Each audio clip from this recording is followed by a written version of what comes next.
If you turn your head. I will. Well, it's gonna be hard to talk to you. Like, is it okay? You if can I turn. my head? Absolutely. Okay. Absolutely. Because that would be I really usually weird. take the microphone a little bit that way. You can. Yeah, you don't have to be If you gentle. watch me, I talk Yeah. like this. I move it around everywhere I go. Well, I mean, and it's it's your because stuff. the reason why. Oh, you ain't gonna hurt it. Even if you break it, I could care less. I get have it. That another feels one like here a little tomorrow. far. Yeah. How's that? I think that's okay. Thank I'm you. always going to encourage you to get it closer. Here we Does go. it bother you? No, but I can get loud. So You are not Don't going to hurt worry. it. He will Don't adjust it. No worries. Okay. Trust me, we get loud. if I get really excited, I might start laughing loud. So I don't know. We'll Totally just see what fine. happens. No, you're good. You run with it. We're ready All right. for everything. Are we rolling, Okay. Brennan? Yep, live. We are in episode. Crap, I don't want to say because I can't remember. But we are with Amy Weber. Yes. I said that right. Yeah, you did. I'm going to do my best to introduce you. If you don't mind. Our friend, all of our mutual friend Carly, Sweet has, Carly. she's requested this for months, I feel like. And we finally connected. Yeah. We touched base over the phone and had a 1 hour and 9 minute phone call. 1 hour and 9 minutes. I went back and thought, shoot, how long Wow. did we That's talk? a long time. And I was at the end of it, I was like, well, that was a whole podcast. Mm-hmm. Dang, we got to shut up and save it. So that was probably a month ago. Yeah. And we're finally here. I'm happy to be here. I'm excited to see what this randomness is going to be. Well, we're going to find out Oh, by the boy. end. Yeah, it's definitely go. random. But I will start off, and I don't know what I'm allowed to talk about.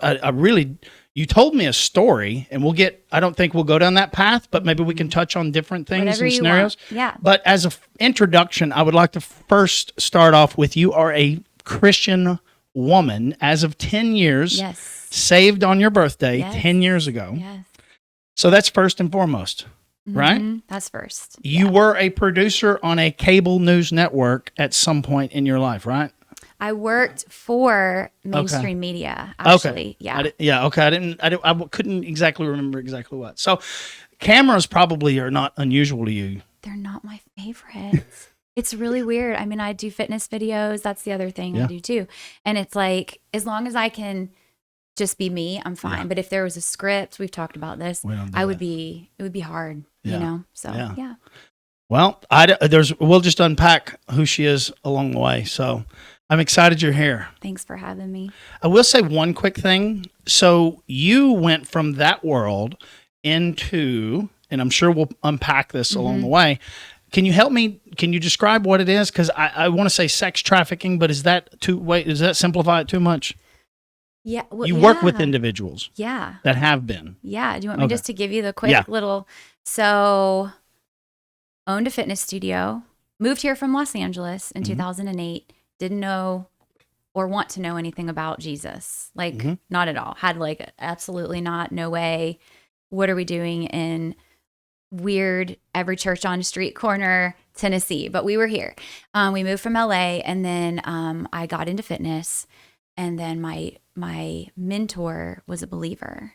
And I was like, oh, she's really nice, you know. And of course, they're trying to witness to me. And I was just like, no thanks. And then we bought their studio. So we were the first bar. You guys know what bar fitness is? Yes. BARRE, ballet bar fitness studio in Middle Tennessee in 2010. And that's how I know Carly, because I got to train her and help her become a fitness instructor too. And it was a whole slew of events, but basically I got sued by Christians. Really? Mm-hmm. Yeah. And I'm like, oh, okay, well, what does the Bible say about lawsuits? Because I was all sassy about it. I'm like, oh, Christians suing people, and the Bible says not to do it. I mean, it took me into the Bible, and a friend was like, well, Amy, come to church with us. And I was like, I'm never coming to church. Like, I don't want to be around these people. And I went to church. So I went to church, and I was like, okay. And the first week that I went there, the whole message was about the reliability of the Bible.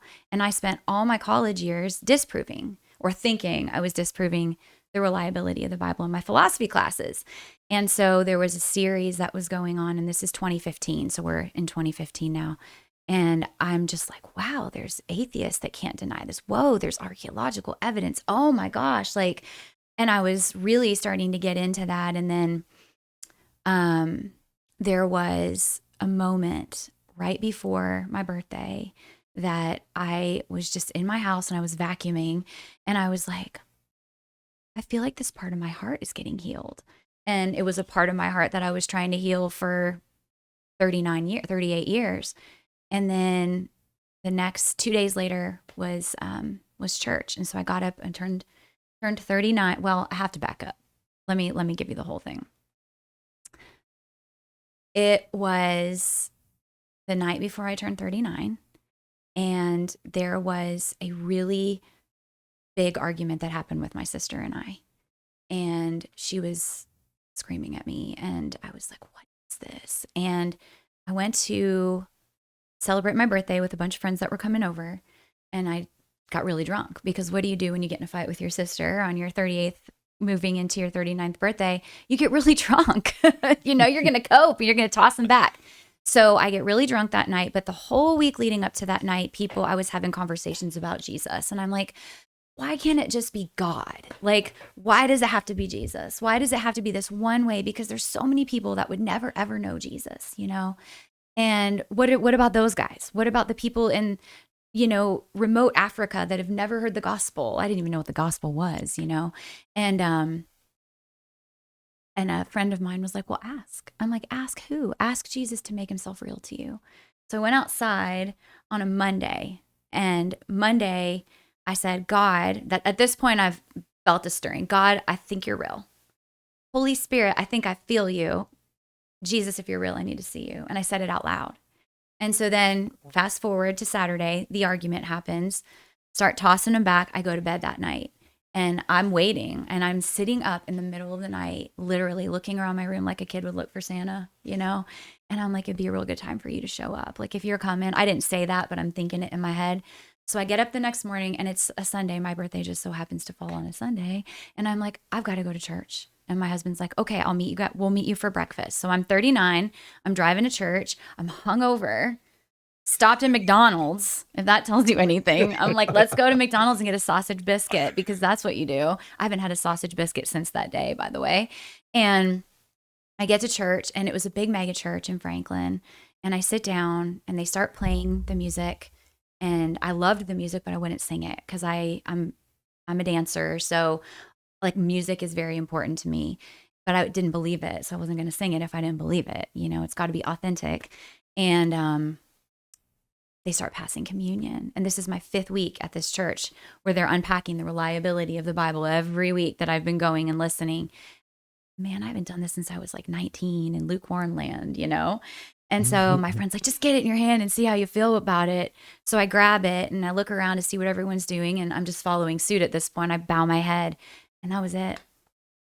Like, that was it. Like, the eyes of my heart opened, and I got rescued in my seat, and I didn't hear anything. I didn't see anything.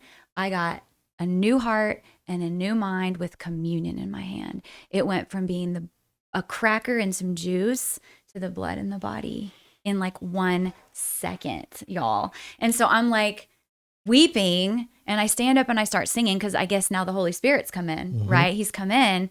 So I'm singing the songs, and I wouldn't sing for 5 weeks, but I'm not correlating the fact that like this is a spiritual moment. And the music stops, and this lady turns around, and she's like, you're shaking hands, you're doing your church thing. And she's like, my name is Nancy. I'm like, I'm Amy. And she looks at me and has no idea. And she's like, your name means beloved, which it does. And she's like, what a tiny little word for such a big meaning. And I'm just like, Jesus, you are real. So then I don't even remember what the message was about, the reliability of the Bible in some aspect. The pastor does an altar call. And I've never seen this, because I grew up in lukewarm land. We don't do those over there.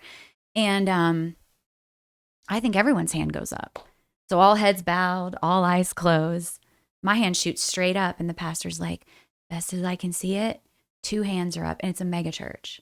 And I'm like, dang, these people are convicted. I'm like, okay. And then he goes, there's no such thing as closet Christianity. I want you to come up here and make a public declaration for Jesus. Buddy, I ran to that altar, and I collapsed. Like in my own accord, it wasn't like I didn't fall out, but I hit my knees, and I had already met him. I had already encountered him. But it was like so many people in that church knew me as the girl with the Buddhas in her fitness studio. And so I have this encounter, and Jesus is very real to me, but I don't know what to do with him. So I'm going to try to stick him in my back pocket and live my life like I was living it before, no big deal.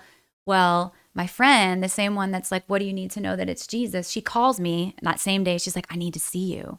And I'm like, okay, well, where do you want to meet? Because I can't meet you like at my house because my family's here, and I can't tell you about this encounter that I had because they're going to think I'm nuts, And so we meet in the Costco parking lot in Franklin. It's raining.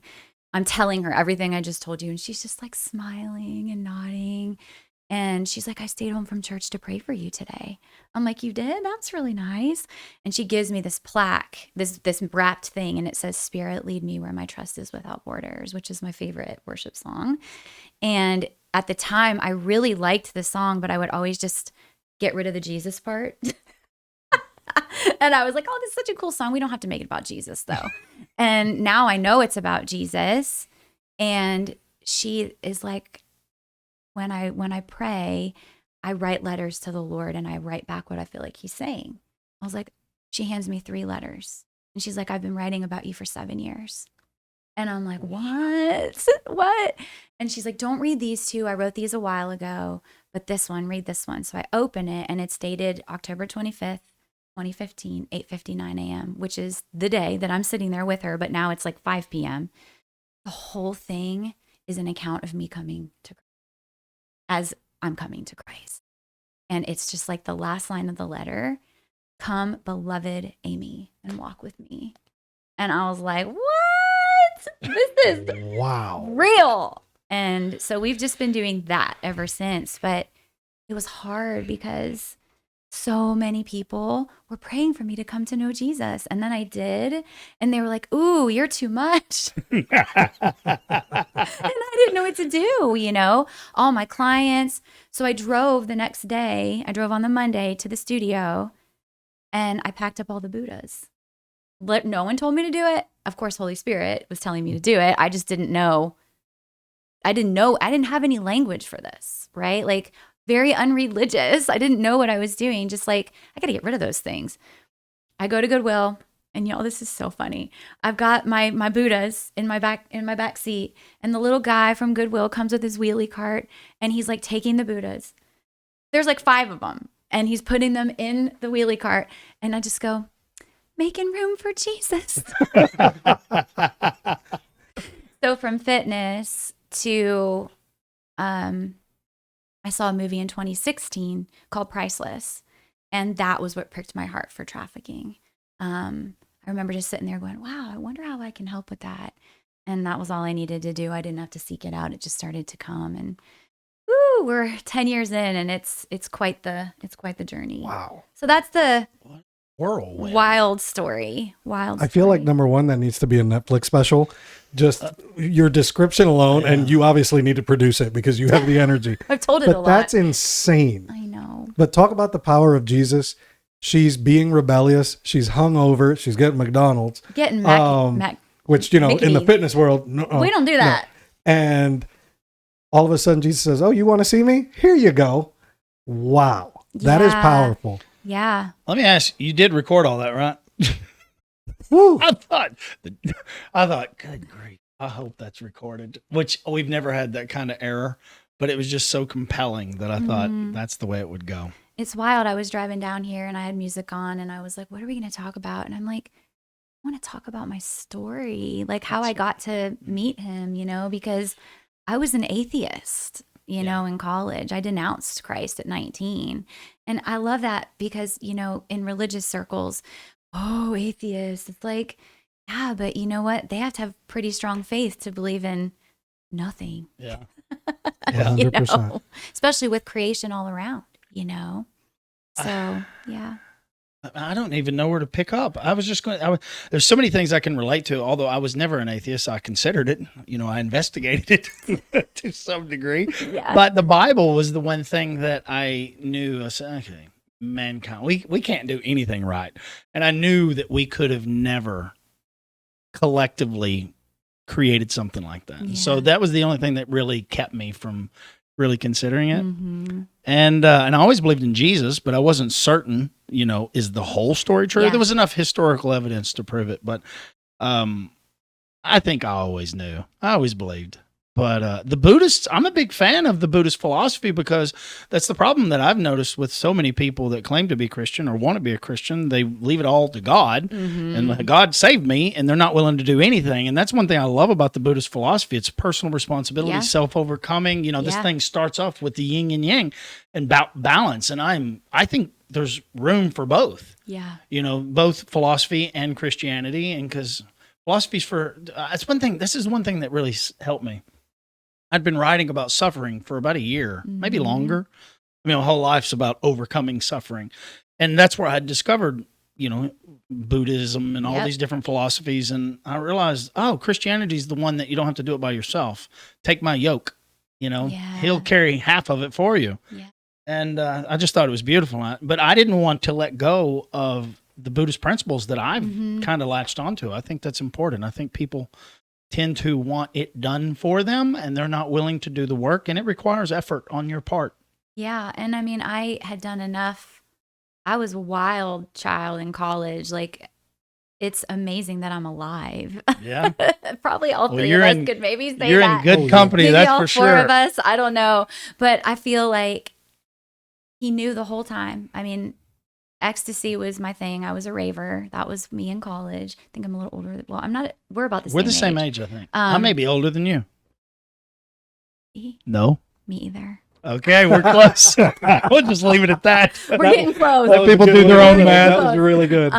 But I was seeking always. If you go back and you rewind in your own testimony, like, we're all seeking. We were created to seek. We were created to worship.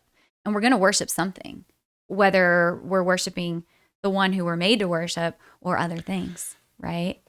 I'm so excited you're saying these things because this is what I'm struggling with now. Oh. I don't know if I told you what I actually do with AI. You kind of did. Well, because it's too complicated to talk about, but I leverage it for everything, including my path to surrender. And I was talking to it recently with Brennan, and I talked about this on a previous episode. It hadn't come out yet, but I was asking Lucy. I said, "Hey, Lucy, her name's Lucy, by the way." That's right. You mentioned Lucy. Yeah. That was a joke, by the way. So I said, out of the 10 commandments, which one do you think I would struggle with the most? Because I thought, this is good, because I'm kind of nailing the 10 commandments, 10 basic rules. I think I've got these all checked off pretty good. And confirmed that I can still drink a little bit, just don't become a drunkard, as they say. Don't lose your inhibitions. Anyways, one of them was, thou shalt not have other gods. Mm-hmm. And I thought, Lucy, you don't know what you're talking about. And it just started describing that the systems that I develop in life are the gods that I tend to rely on the most. Mm-hmm. And I was like, help me understand this. But ultimately, I turn every aspect of my life into a system, whether it's a relationship, it's work, and I'm just really good at building systems. And that led into this crazy conversation about me praying to God and me talking to Lucy about it. Like, well, I hear these amazing stories, just like you told. Like, God, look, I feel like I'm talking to a black hole. Like, you told me It's my duty to pray and to read the Bible. Those are the two fundamentals. And it's funny because at church, Corey's two things were pray, read the Bible. Mm-hmm. Forget about all the religions. Forget about the buildings. Forget about everything. None of that stuff matters. Those become idols. Yeah. And I thought, that's fascinating. Number one, no other gods. Number two, no idols. If it's the correct order, correct? Mm-hmm. So, and I don't know, maybe I'm a little confused. Maybe I don't know if the systems I've developed are idols or gods. I'm not sure because I lean on them. They help guide me through difficult times because it's my living journal that I've been working on for 2 decades. Yeah. And it told me that I have an issue with leaning on God, that I lean on my standards, principles, morals, values in this AI that I built for every aspect of my life. And I thought, well, why wouldn't everybody has these amazing stories and I've never gotten one. Like, I've asked him to reveal himself and nothing. Right. And then I thought, well, maybe he is revealing himself by having people like you. And I mentioned you in the podcast, I think. You did. Amy, You Rocky, people specifically like mentioned you them. literally tell me, I think you told me over the phone, maybe it was you, so maybe somebody else, Nathan, you're doing exactly what you're supposed to be think doing. you are. And I thought, maybe that's how God's communicating with me, is through other people. Mm-hmm. And I said, and it said, if God actually revealed himself to you, you would do nothing more than build another system around it and trap your stuff. And I Lucy. thought, wow, she's brilliant. So there's some aspect of my Wow. path of just the path that he has me on, apparently, is just self-discovery, Yeah. learning the hard way, obviously, and developing systems that are literally helping other people. Yeah. It's not just mine, but Well, Christ in you, the hope of glory. So if you are doing this and you're doing it as this is a calling that you're in, but you're having fun along the way. I mean, I believe that you should be doing what you're doing because God made your personality the way he made you. And obviously you're a thinker, right? Thinking a lot. And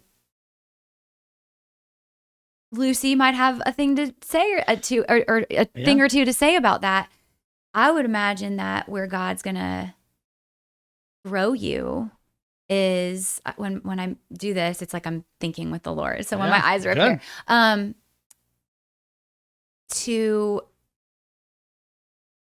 do I say it? He's going to surprise you with it for sure. Yeah. Like you're going to find yourself in places where you can't figure it out, but he's going to show you. It's going to be literally and this might already be happening. it happens all the time. Like I want to build a system, but it's already built. They're given to me. Yeah, come on. I made a video years ago about all these ideas that I develop, and I make videos on these ideas, and I render them down to where I always thought I was doing it for my kids to help them understand, And I was riding down the road, I was on a motorcycle telling this story, and I thought, I haven't come up with any of these ideas. They've all come to me. They were planted in my mind. Right. I didn't ask for it. I was annoyed, and I would try to ignore them, and then I would become somewhat manic. It would drive me crazy. So I thought, okay, we'll sit down, we'll figure this out. And I just learned, okay, well, maybe my job is to make sense of these, turn them into something that other people can relate to or leverage. And maybe that's my role in life. And I thought, it's probably God giving me all these things, because I'm telling you, I don't come up with it. It's like, here you go, Nate, go solve that one. Yeah. And it's like, okay, I'll go. And I've just embraced that. And now that's kind of what the podcast is I use it to leverage these ideas against what you're saying, what he says, different guests, and I'm rendering them down and storing them all into AI. And I even asked the AI, I prayed to God, I said, hey, listen, if I'm not supposed to be using this technology to get to know you better, let me know. Because it said, hey, Nathan, if God really, if you could honor him in some way, if you like, I forget how it phrased it, but ultimately, what could you do to essentially honor him? I said, well, the only thing I know I can do is pray and read the Bible. That's it. And I realized I haven't been reading the Bible enough. I forget. I even forget to pray. And I'm like, oh, shoot, I'll be driving down the road. Lord, listen, I got to tell you something. And it's literally just that funny and silly. And like, if you heard me pray, you would think, who's he talking to? That's how you're supposed But that's to pray. okay. Yeah. 100%. I definitely don't have a formal way around That's it. the best. The thing that I think I've discovered in the last year or two, maybe 2 years, can't remember how long, all the work that I was doing, I thought it was my friend wrote this quote for me: shine bright and illuminate the path for others. That's what you do, Nathan. Like, out of all my philosophy, he wrote that, and it turned into that whole lighthouse. And then I've told this story before, but the day I went home, I opened up my Bible, and it was Matthew something 15, shine bright before men so you can anyways glorify your Father who is in heaven. I thought, oh, that's why my systems fail. I'm doing it to honor my name, my crown, not his. And then I realized, I've got everything I do, I have to make sure I remind the public I'm doing it in his name, not mine. So that's where I'm at. I'm like a baby Christian. I'm very ignorant, and I like that because I've realized it makes me relatable to people. Absolutely. I don't preach. Yes. I don't teach. Yeah. I'm just super curious, and I'm here to absorb. Yeah, it's funny you're talking about wanting to listen or hear God, like show yourself to me. Yeah. And initially with you, he's my mad scientist. That's how I describe him to everybody. And I was like, man, if we could just get him to slow down enough to listen. But the more I hear you speak and the more I see you come to this realization, God's been speaking to you this entire time. You're just coming to the realization that these ideas have been implanted by God. Lucy came about by, divine intervention. And a lot of it is being self-aware too, because Lucy is you. Yeah. So these are things that he knows the answers to, but needs them. Like you ever talk to a friend where you know something, but I just need you to tell me. Yes, I just need so that it hits. Yeah. And I feel like that's what's happening with Lucy and God. Like he's working through all these avenues and people like Amy. I learn. I'm an auditorial learner, so I have to speak and it has to bounce back. I use people as a soundboard. I'm not necessarily looking for advice, and I have friends that got to know me and they're like, hold on, am I here to listen or do you want advice? And I was like, oh, great question. I just want you to listen if you don't mind. I literally just need to say this to someone and that helps me. External processor. Yeah, very much so. There was something you were saying that got me thinking. I can't remember what it was, but I'll come back to it. But yeah, it's all working the way it's supposed to. I'm trusting the process. I'm not questioning so much anymore. This is what I was going to say. I did make the prayer. I said, listen, I'm running on Is that instinct. what you said? Listen. I'm like, listen, God, I'm running on instinct here because you have not put anything obvious in my way that determines that I'm on the right track. So I'm just going to go with the flow. I'm not going to resist anything that comes to me. The answer is always yes, whatever you give me. But unless it's obvious, I'm running on instinct. I'm going to as it comes. And so just let me know. Give me a sensation if I'm going the wrong way. Oh, he will. And well, so far, I feel like it's path of least resistance. That's the way I'm going. So. Yeah. And then he'll start refining more. For you though, so maybe because it's funny because your conviction is so wildly transforming and you haven't slowed down. Like it's really difficult to be where you're at and you're just constantly full of the Holy Spirit. That's the only thing it can be. Oh, let me pause you for a moment. Well, I'm not I'm sure you have bad days too, but you're on fire. Well, I'm on fire because I choose to be, I mean, it's a choice. But let me tell you, 6 years of Mountaintop Jesus was awesome. I lived up there. I had zero empathy for people. I'm like, how come these people just don't give their lives to Jesus already? It's like, oh, it only took you 39 years. I love your analogy. Mountaintop it's like Jesus. It was so great up there, but then nothing grows in the mountaintop, right? And so Jesus took me to the valley, and we've been in a valley for a hot minute. And I'm learning to have joy in the valley, you know, because if joy is eternal and joy comes in the morning, I also think joy comes in the mourning, right? Because the verse is joy comes in the morning, but it also is available because he is joy. Yeah. He indwells us. Then I have to have joy. I have to have it. Mm-hmm. If I don't, I'm not walking this thing out like I'm supposed to be. Not happiness. It's fleeting. I'm so glad you're saying that. Happiness, I always tell people, sorry to interrupt you, but that's external from your achievements, from your accomplishments, from the individuals in your life. I learned quickly that joy and peace is internal and it comes through him. Mm-hmm. And I noticed the more I read the Bible, and I was like intentional last night. I was like, okay, we're going to get the Bible down. We're going to read a chapter. I didn't stop. I was just blowing right through it. And I was absorbing the words on the page. And I was like, wow, because I'm not a great reader. Yeah, I can read fast, but I'm usually thinking about two other things. Yeah. And so I'm very distracted. And man, I was engaged. I thought, this is where it's at. I can pray all I want, but I'm literally talking to God in that Bible. He's talking to me. It's alive. It is alive. And Corey's given so many great examples that if you don't have the Holy Spirit in you might as well be reading gibberish. Like it will not make sense to someone that has not said, listen, if you're not open to learning and you're resistant, it's always going to be nonsense. Yeah. Isn't that funny? Did you guys ever see the movie Never Ending Story? Of course. Come on, Falkor. Loved it. Falkor is the Holy Spirit, y'all. Really? Think about Falkor. I mean, just think about Falkor. It's like the book is the Bible. This isn't my analogy. I don't think it was made that way, but I love to think because it's alive. You open it and he's like in it. And then at the end, he's just riding on into the distance. Who's Atreyu?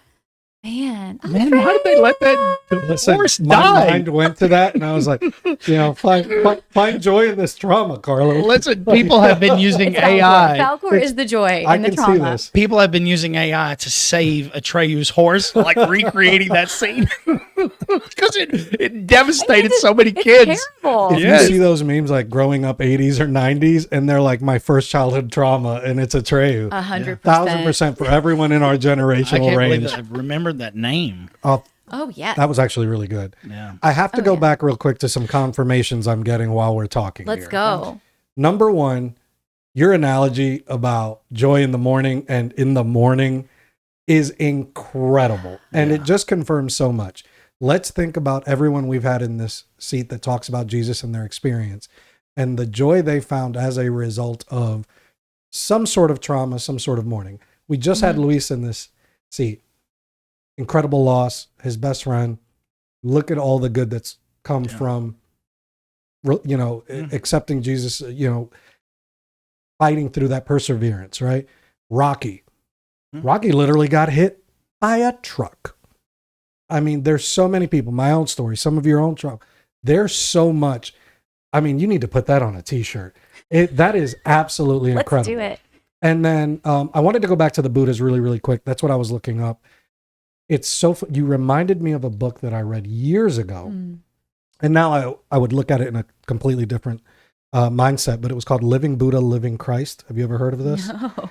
And Wow. it was by a like Deepak. Oh, Deepak Chopra. It wasn't him, but one of those kind of guys. I wouldn't be able to pronounce this man's name. And it was kind of a peace offering of sorts. And it was comparing Buddhism and Christianity. And, let's take the good things. You know what I mean? Like if Jesus and the Buddha were hanging out in a garden kind of thing. And I remember reading this because I was looking into Buddhism and all these things. And my brother had just really given himself to Jesus. And he said, I want you to take a look at this. And it's funny, after that, I read something called The Case for Jesus, which was like a trial attorney proving Jesus. The Case for Christ. The Case for Christ. Yes. That was it. Yes. Fantastic. Amazing. Story. It's Fantastic. amazing. Look it up if you haven't. You will not regret it. But this book came to mind with everything that you were saying. And towards the end, I get, everybody getting along, live and let live. But I think now I can't relate to it anymore. Yeah. Because I'm like, okay, you're doing good. That's fine. But if you know Jesus and you know the Bible, then I'm sorry, but I can't give you that. I can't have that leeway there. Well, there's only one that came out of the tomb. Booyah. And look, I have the most respect. The story I learned about Buddha, and the whole story is fascinating. He was a prince, and his father tried to protect him from suffering. And suffering's inevitable. It's in every aspect of life. Growth is a consequence of suffering. And Jesus is suffering. Holy cow. When you start, like, the most extreme example of suffering. But I had so much respect for that philosophy because it wasn't just about self-overcoming, and I have it by myself. It was about identifying suffering and empathy and you know what I mean? And like, I don't know, the whole concept of humans and suffering, it's fascinating to me because it's inevitable. Suffering's inevitable until we die. I like that you're talking about this too, because the number one thing I think that the Western, at least Western church, could really do better at is the fruit of long suffering, which is, patience, aka long suffering. I fast. Well, what I mean by that is that everybody wants to just be like, receive your healing. Just receive. Yeah. Like, nobody wants to sit with people in their suffering. And that's what I do for a living, aside from, I have different jobs, but that's one of my jobs that I couldn't do that as a full-time job. There's just no way to be with people in their suffering. So I'll teach fitness. I'll do a coaching session. I'll go clean. Like, I'm always doing something different, not because, I function better that way. I function better in multiple different roles. But if I were to just sit all day long, I need to, movement, I need to move it off. Like, we vicariously incur trauma just by hearing of others' traumas. And just watching, because I work in a church, I work with a church, I serve a church, watching people have a hard time just being there and not trying to fix it. Like the only one that can fix it is Jesus. And if I can be a representative of him and just an ambassador of him, and one that is willing to just say, I'm with you, then I've done my job. If let me get my hands all over this and tell you what to do, and that never works. So you're right. Suffering is very much part of this human existence, whether you know him or not. I told Carlos this weekend, I said, man, I've been grinding out this idea and I didn't think I could talk about it tonight. It's one thing that kept me away from Christ, I guess you could say, or accepting, or surrendering, because I just, for the life of me, I would learn about Adam Walsh and Jessica Lunsford and these names that no one knows about, but the horrific things that happen to these children. Oof. I know stories that have reshaped my life. I'm not the same person because of some of the tragedies that I have been, I guess you could say, exposed to through stories. And they affected me so deeply. And I thought, this is what I was struggling with. I'm supposed to pray to improve my life. I pray for things. Ask and you shall receive. And we were talking about it one night. I feel a sense of shame asking for anything. I just could not bring myself to ask God for anything when these horrific experiences are happening every second of the day. Experiences like people turn the channel when they see the fly crawling in and out of the kid's nose and he's got a belly as big as a basketball, and people don't want to see it. And you're talking about listening to all these stories, and you and I are on the phone, we were talking about some people don't need to know about the Epstein files. Yeah. They don't have the bandwidth. They would go mad. And I was just trying to make sense of it. And it's very difficult for me to pray for any improvements in my life when so many people are suffering. And I'm sitting over here with the hot shower, food, 3 motorcycles in the garage. My suffering is a consequence of my life choices, my impulses, my wants and my desires, I guess you could say. So I struggle with praying for things. And I had come to a conclusion many years ago when I had accepted that God is real. I had said, I can accept this if to some degree, we're on our own. I'm not saying that we're 100% on our own, but I have to accept the fact that God made this unbelievable experience for us. But suffering is just part of the process. And I like to think that he is protecting Stephen when he's being stoned to death, and that is just the greatest reward for Stephen in the afterlife. I kind of accept that because I could not fathom believing in a God and worshiping a God that picked and chose. And a lot of atheists, I think, probably think that way. And I'm never going to understand it. It's not for me to understand, and I've learned that it's not for me to question anymore. Yeah. And that's the only thing that protects my mind from the doubt that will creep in if I go down that dark hole. And I told you, 2 days, I've been driving and thinking about it, and I'm okay, but I don't know why I told you that. It's something that's been on my mind a lot, and I really struggle with it. Yeah. But at the same time, I think I'm oddly okay with it. It's just inevitable in this life. It's just what we're born into. And he told us in this life you will have tribulation. It's the people that don't think that. It's the people that are like prosperity gospel and pray for this and you will have it.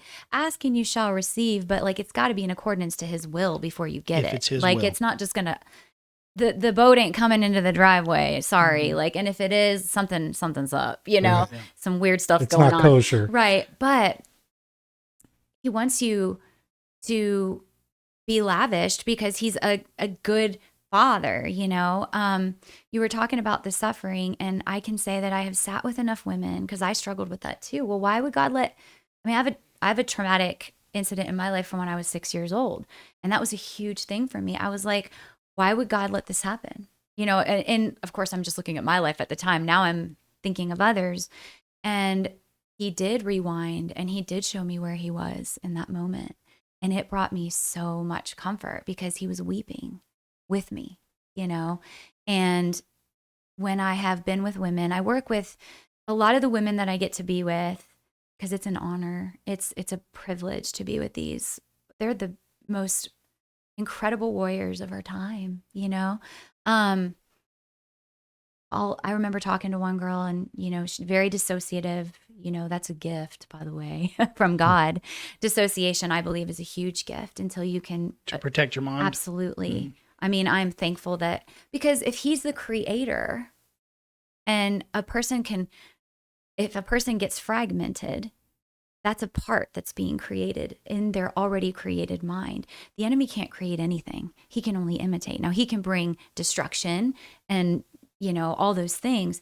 But I do have clients that I see that have personalities, like names. Like, hi, you're talking to so-and-so. And I'm like, cool, man, you can be whoever you need to be as long as you're not being rebellious, disrespectful, or doing weird stuff. We're fine. Like, if you need to be the protector, you need to be the whatever, I don't care who I'm with, as long as, you know, you're able to follow general human guidelines and not run around like, you know. Are you saying like a split personality? Oh yeah. Not like yeah. a split personality. Oh, like multiples. Wow. I work with multiples. And it's a mechanism to protect themselves from a horrifying experience. Yeah, like the splits happen due to the trauma. And here, one of the girls would say to me, I was like, well, where would you go, you know, when this horrible stuff was happening when you were a child? I would go be with the lion. And I'm like, I said, what do you mean? And she's like, I would ride on his back and I would cuddle up in his mane. I'm like, do you know who the lion is? I'm like, have you seen Narnia? And she's like, no. So he showed up to her like a lion. I'm like, girl, this is the Lion of Judah, you know? And so they do, you know, that level of complex that level of complex trauma, he's there. He's everywhere. Yeah. Where can I go? If I make my bed in hell, you are there. That's in Psalm 139. And it's like, you can't go anywhere where he's not. He's everywhere, you know? And so I have to believe, and I've seen it in evidence, that he's with them, you know? I look at dissociation or fragmentation like a stained glass window. And, you know, it's a window, right? It's a whole window. I'm trying to look at something to like point to here. We could use it. Is this on camera? Yeah. Can we use this? Maybe. They are. The panels behind you are, for sure. This is a whole panel, right? But like, we've got splits here. Why do we have splits? Because it's helping the sound go where it needs to go and bounce how it needs to bounce. And so if I pull this one out, you know, it's not going to be the same. It's going to be different. And so a lot of times what the church does is they go try to pull out the personality instead of allowing it to be integrated. And so everybody's in such a hurry to, let's get them healed. Let's get them healed. It's like, we are not the healer, you know, or the stained glass window it's a whole window. And then there's the severing of the window, essentially, is what stained glass is. It's a severing of the whole window with, what word am I looking for? What is that? What do they where use? they solder them together? Soldering. Yeah. Yeah. And so, but then there's different colors. And so it hits the light hits it differently. And makes it beautiful. It makes it beautiful. Now, I'm not saying dissociation no, I know what you mean, and fragmentation is beautiful, but God can use it. He does use it, because you could not survive as a whole person those kind of traumas. You die. You would literally die. And so why they have to go through that? In this life you will have tribulation. It's not the garden. I mean, it's terrible, but I accept it because evil exists. Evil's real. So very there would be no much. such thing as good if there wasn't. Yeah. You know what I mean? Like it's the balance. As crazy as that sounds, I could never make sense of it, but I accept the fact that it's real. We've been told it's real. Yeah. And evil people prey on innocence. That's what they do. They prey on the innocence of people.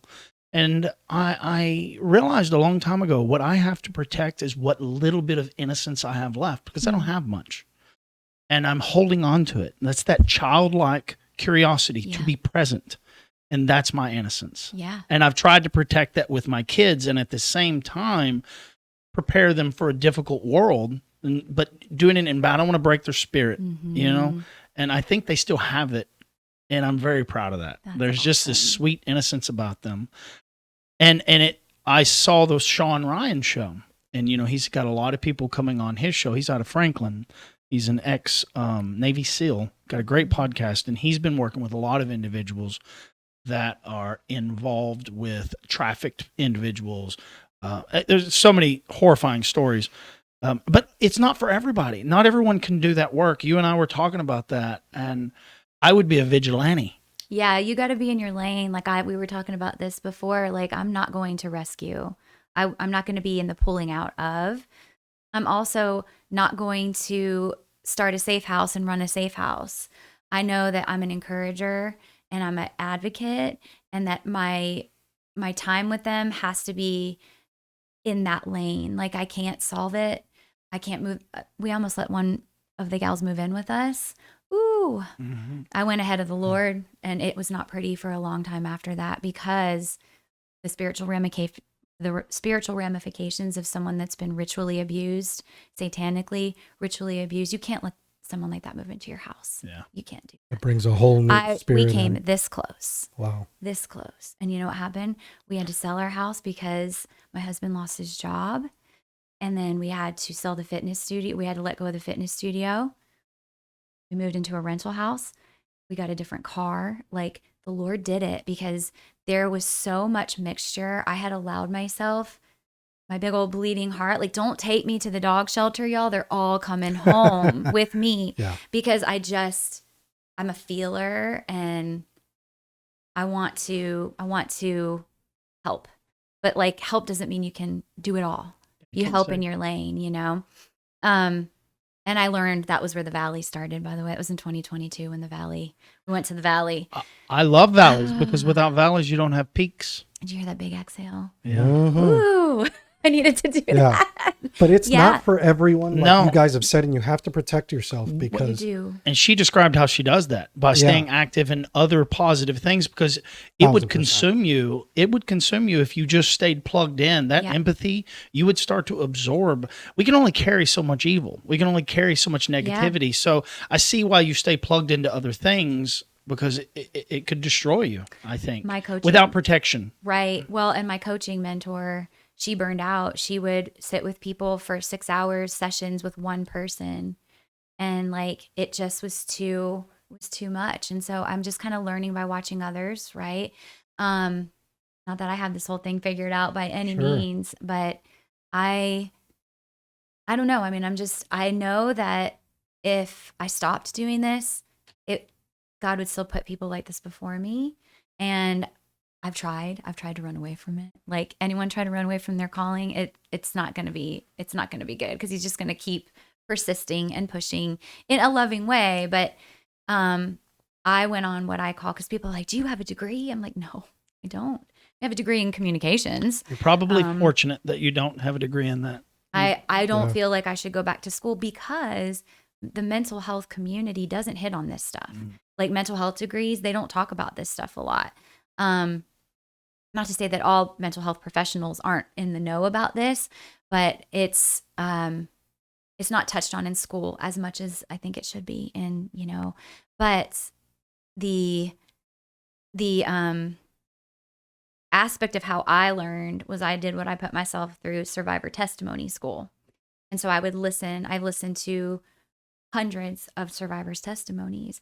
And I'm not just talking about, hey, I did some prostitution, and prostitution is called trafficking, by the way.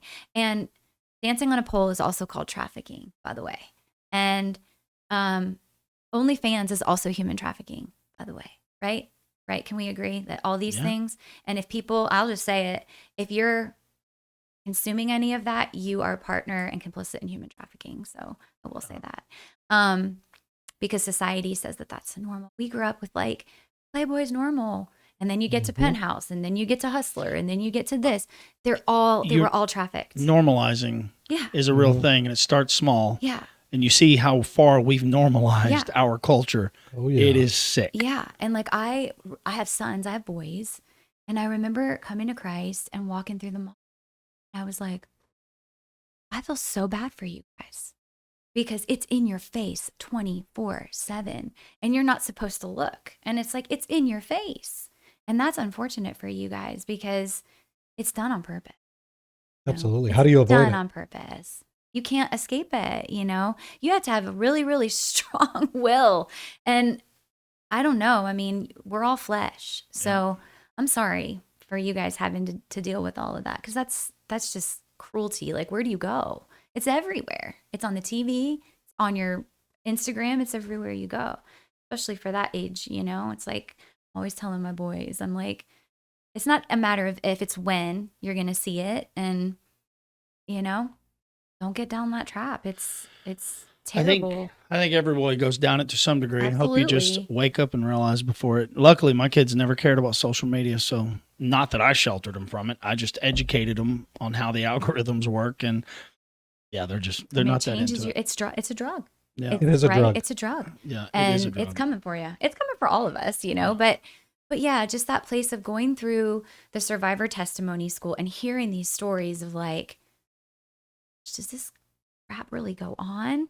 And I would listen and I would listen and I would see, and I'm in the vein where people would be like, that's a conspiracy, but it's not, because there's so many confirmations of, and we could talk about this stuff all day. I probably won't open up that can of worms on this episode, but it's I was going to say, go ahead, because I got a tinfoil hat in my bag I can It's throw on right now. I'll put it on with I you. am all about that life. It is everywhere. I mean, and it's from the echelon down, and most of the women that I work with were echelon trafficked. So Wow. can I sometimes wonder what percentage, it's something I realized about balance. It's something I discovered a long time ago. Balance is not just equal and opposing forces. There's something called asymmetry, which could be considered harmony, 13 flutes and one tuba, right? And somehow or another that we see that as harmony, it's balance. And I was thinking, that's got to be how the world works. It's not equal and opposing forces. It's some kind of asymmetrical thing. It only takes a tiny bit of darkness to balance out all this light. And that's one thing I love about the Buddhists, the yin yang. The yin yang? Yeah. Can I get it? Yeah, get it. My daughter-in-law. So if you ever see my podcast start up, it's this thing spinning. Really? And my daughter-in-law painted this for me. But yeah, most people don't even understand how this works. But so one side is light, one side is darkness, obviously, order and chaos. And balance is just maintaining a foothold anywhere on this line. So you have a whole lot of chaos over here and a tiny bit of balance or order over here. And so that's what it takes to have order in your life, or balance in your life, is to balance those two out. And I was imagining all this beauty in the world.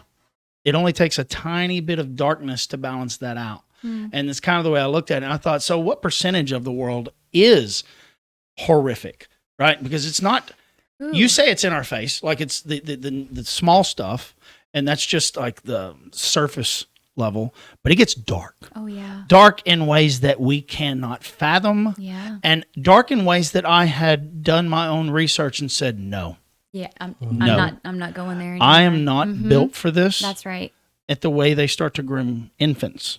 Not just physical abuse. It's Yeah, this awful. is long game evil. Yeah, and parents, they're not parents, but they're harvesting, they're producing children without birth certificates, to be a part of this thing. And I thought, well, what percentage of the population is being not just affected, but actually?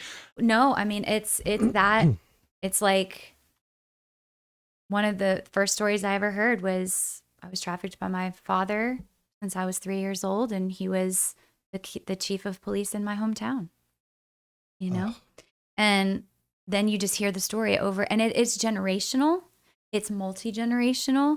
And when it's at that level, and here's the deal, it's all satanic. And if you can just get your head around the fact that the darkness it's just darkness. It's just a different facet of it. It's like people, especially Christians, like, what spirit is that? What demon is that? I'm like, don't waste your time trying to figure out, look at him. Look at him. He will tell you what is the thing that casts out. The only thing that casts out anything is perfect love. And there's only one of those. That's Jesus. And so it's like, I just know a lot of believers who are always trying to figure out what level of darkness is this and where does this come from. And yes, to a point, but you could drive yourself crazy doing that. I had a guy, he was like, what do I do with these Epstein files? Like, I'm a Christian man and I feel like I need to read them. And I'm like, you're just going to traumatize yourself. You know, if you know enough to know that that's real, and he's not even the kingpin. No. He's about yay big in the whole thing. Keep moving, keep praying. And if God wants to use you in some capacity, he will put it before you, you know, but don't go combing through that stuff, because I believe that the files were released not to educate, but to traumatize. And maybe distract. And yes, they only released enough to, and I don't want to go too deep down it because we'll be on it all night, but they just relieved, they were very calculating in of course, the way they released it, who they released. So for me, it was all smoke and mirrors. That they were like, okay, everybody knows, let's give them something. Yeah.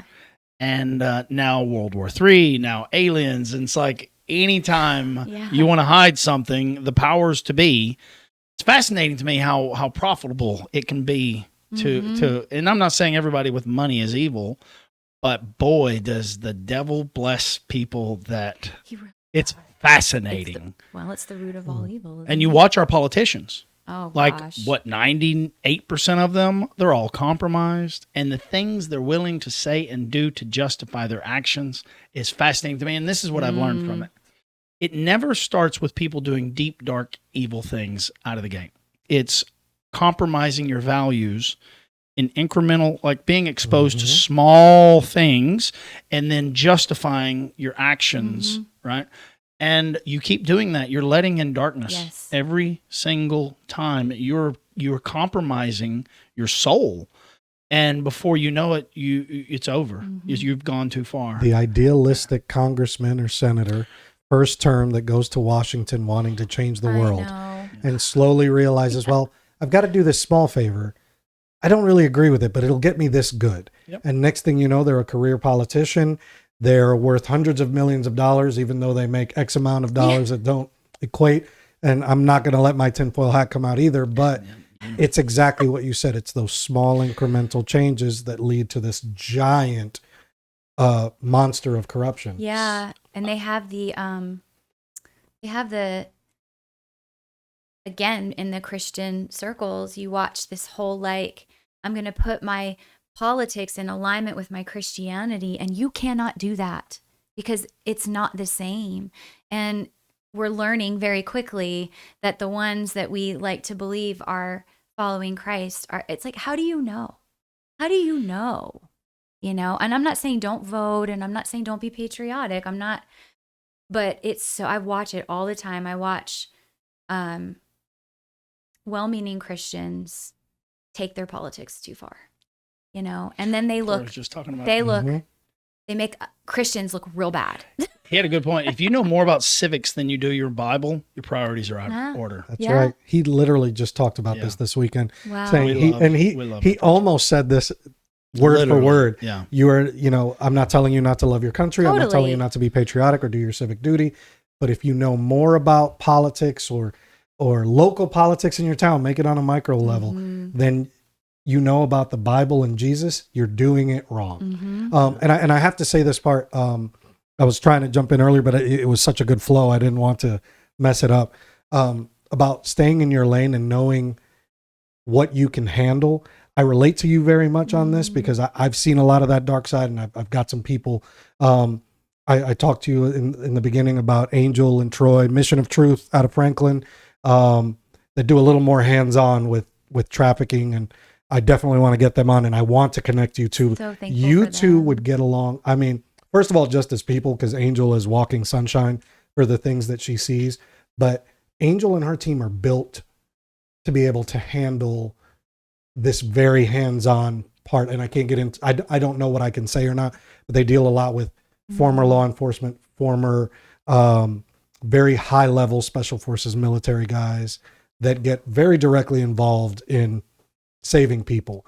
But what people like me, you know, you and I would be like, let's go kick some doors down and vigilante. But when we have those victims that are rescued, we need people like Amy, because I'm not built for that. I would get so sad and just like, I am not built to support something like that. I can't carry it. I know that I can't. Yeah. And like you said, you're not built for kicking that door down. No. So we all have our role, but we have to Yeah. know our limitations, and we have to know what not to dip our little toe in that can pull us underwater, because that water is really dark. Yes, that's very well said. Yeah. Very, very well said. And just that place of the only reason I know that I can do what I do, and really all I do is just sit with them. And it's literally moment by moment. Holy Spirit, what are we doing next? Holy Spirit, what do you want me to say? Holy Spirit, like it's literally like when they're talking and I'm hearing something. Sometimes just listening. It's is all you have to do. mostly that. Yeah. And really the people are like, well, what do you do? I say, I believe you. You're not crazy. And you're healing right now. I mean, that's it. Like, just believe them, and that goes so far. And just allowing them to talk. But it's definite. I've done it the other way. I've done it like, move into my house. What? Come to my house for Christmas. Well, I wanted to talk. I definitely want to talk about those things, but I want to go back for a second. But before I forget, I want to talk about how sometimes, I would probably say a good percentage of the time the victims become the predators in a lot of cases, unfortunately. Yes. But before we get to that, and I'd love to go into it, I wanted to go back to what we were talking about I think I understand how people become compromised.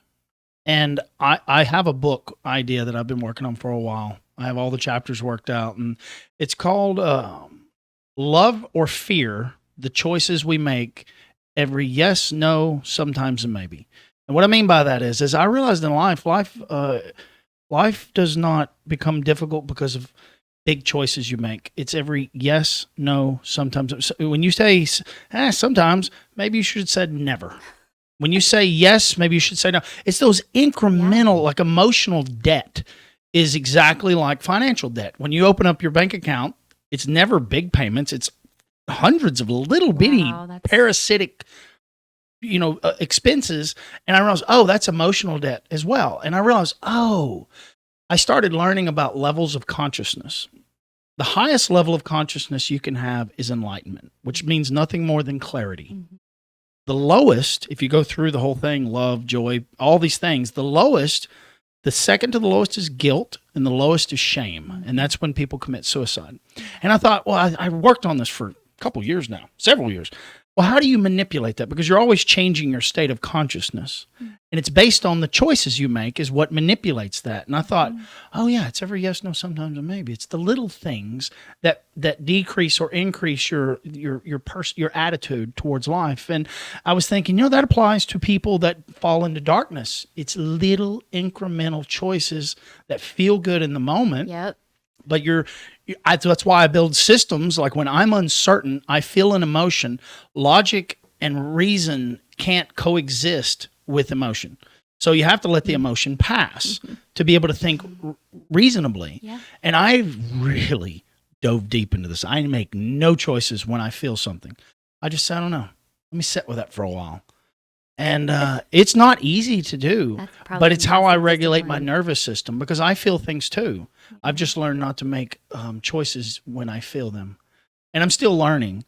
But I was just thinking about how people compromise themselves. It's never just, let's go snort some heroin. Or do you snort heroin or do you shoot it? I'm not sure. You could probably do both. But tell us more, Amy. I didn't do the heroin. Wild child. I didn't do heroin. I think ecstasy is made from heroin and cocaine and all these other things, if I'm not mistaken. It's Not to say you're a heroin addict. Not sure. We're not addicted to Don't anything. Google this. Let's Sorry, that's me. I had to say something inappropriate at least once in the show. Mad scientist must reveal himself. We're okay with it. Yeah. You got to shock them every now and then. That's a blessing that you have to be able to do that. Yeah. And it's one of the things I've learned in my exposure and being around more with Nathan is to slow down. As a man, I want to fix everything and I want to fix it now. And I have a real problem taking that moment and taking that time to settle. And I've been putting it more and more into practice and praying and trying to make a more informed decision And it's okay that it doesn't happen in the moment, because that being so reactionary could cause a domino effect that'll have me fixing one problem for an exponential amount of time. So what destroys every relationship? You know what you're doing? You're practicing the fruit of self-control. Yeah. That's a fruit of the Spirit. Yeah. Yeah, I am. God gave it to me. Yeah. And I've been practicing it in the real world. I always say, never make a choice based on an emotion you feel today that will definitely change tomorrow. Woo. And it's That's hard. a t-shirt. There's another t-shirt. I got a lot of We're going to do a t-shirts. t-shirt line. I have an AI called Lucy's Tees. Greg and I put together for just, cool quotes. We have these ideas. Oh, that's a t-shirt. So he created the name Lucy's Tees. Anyways, sorry.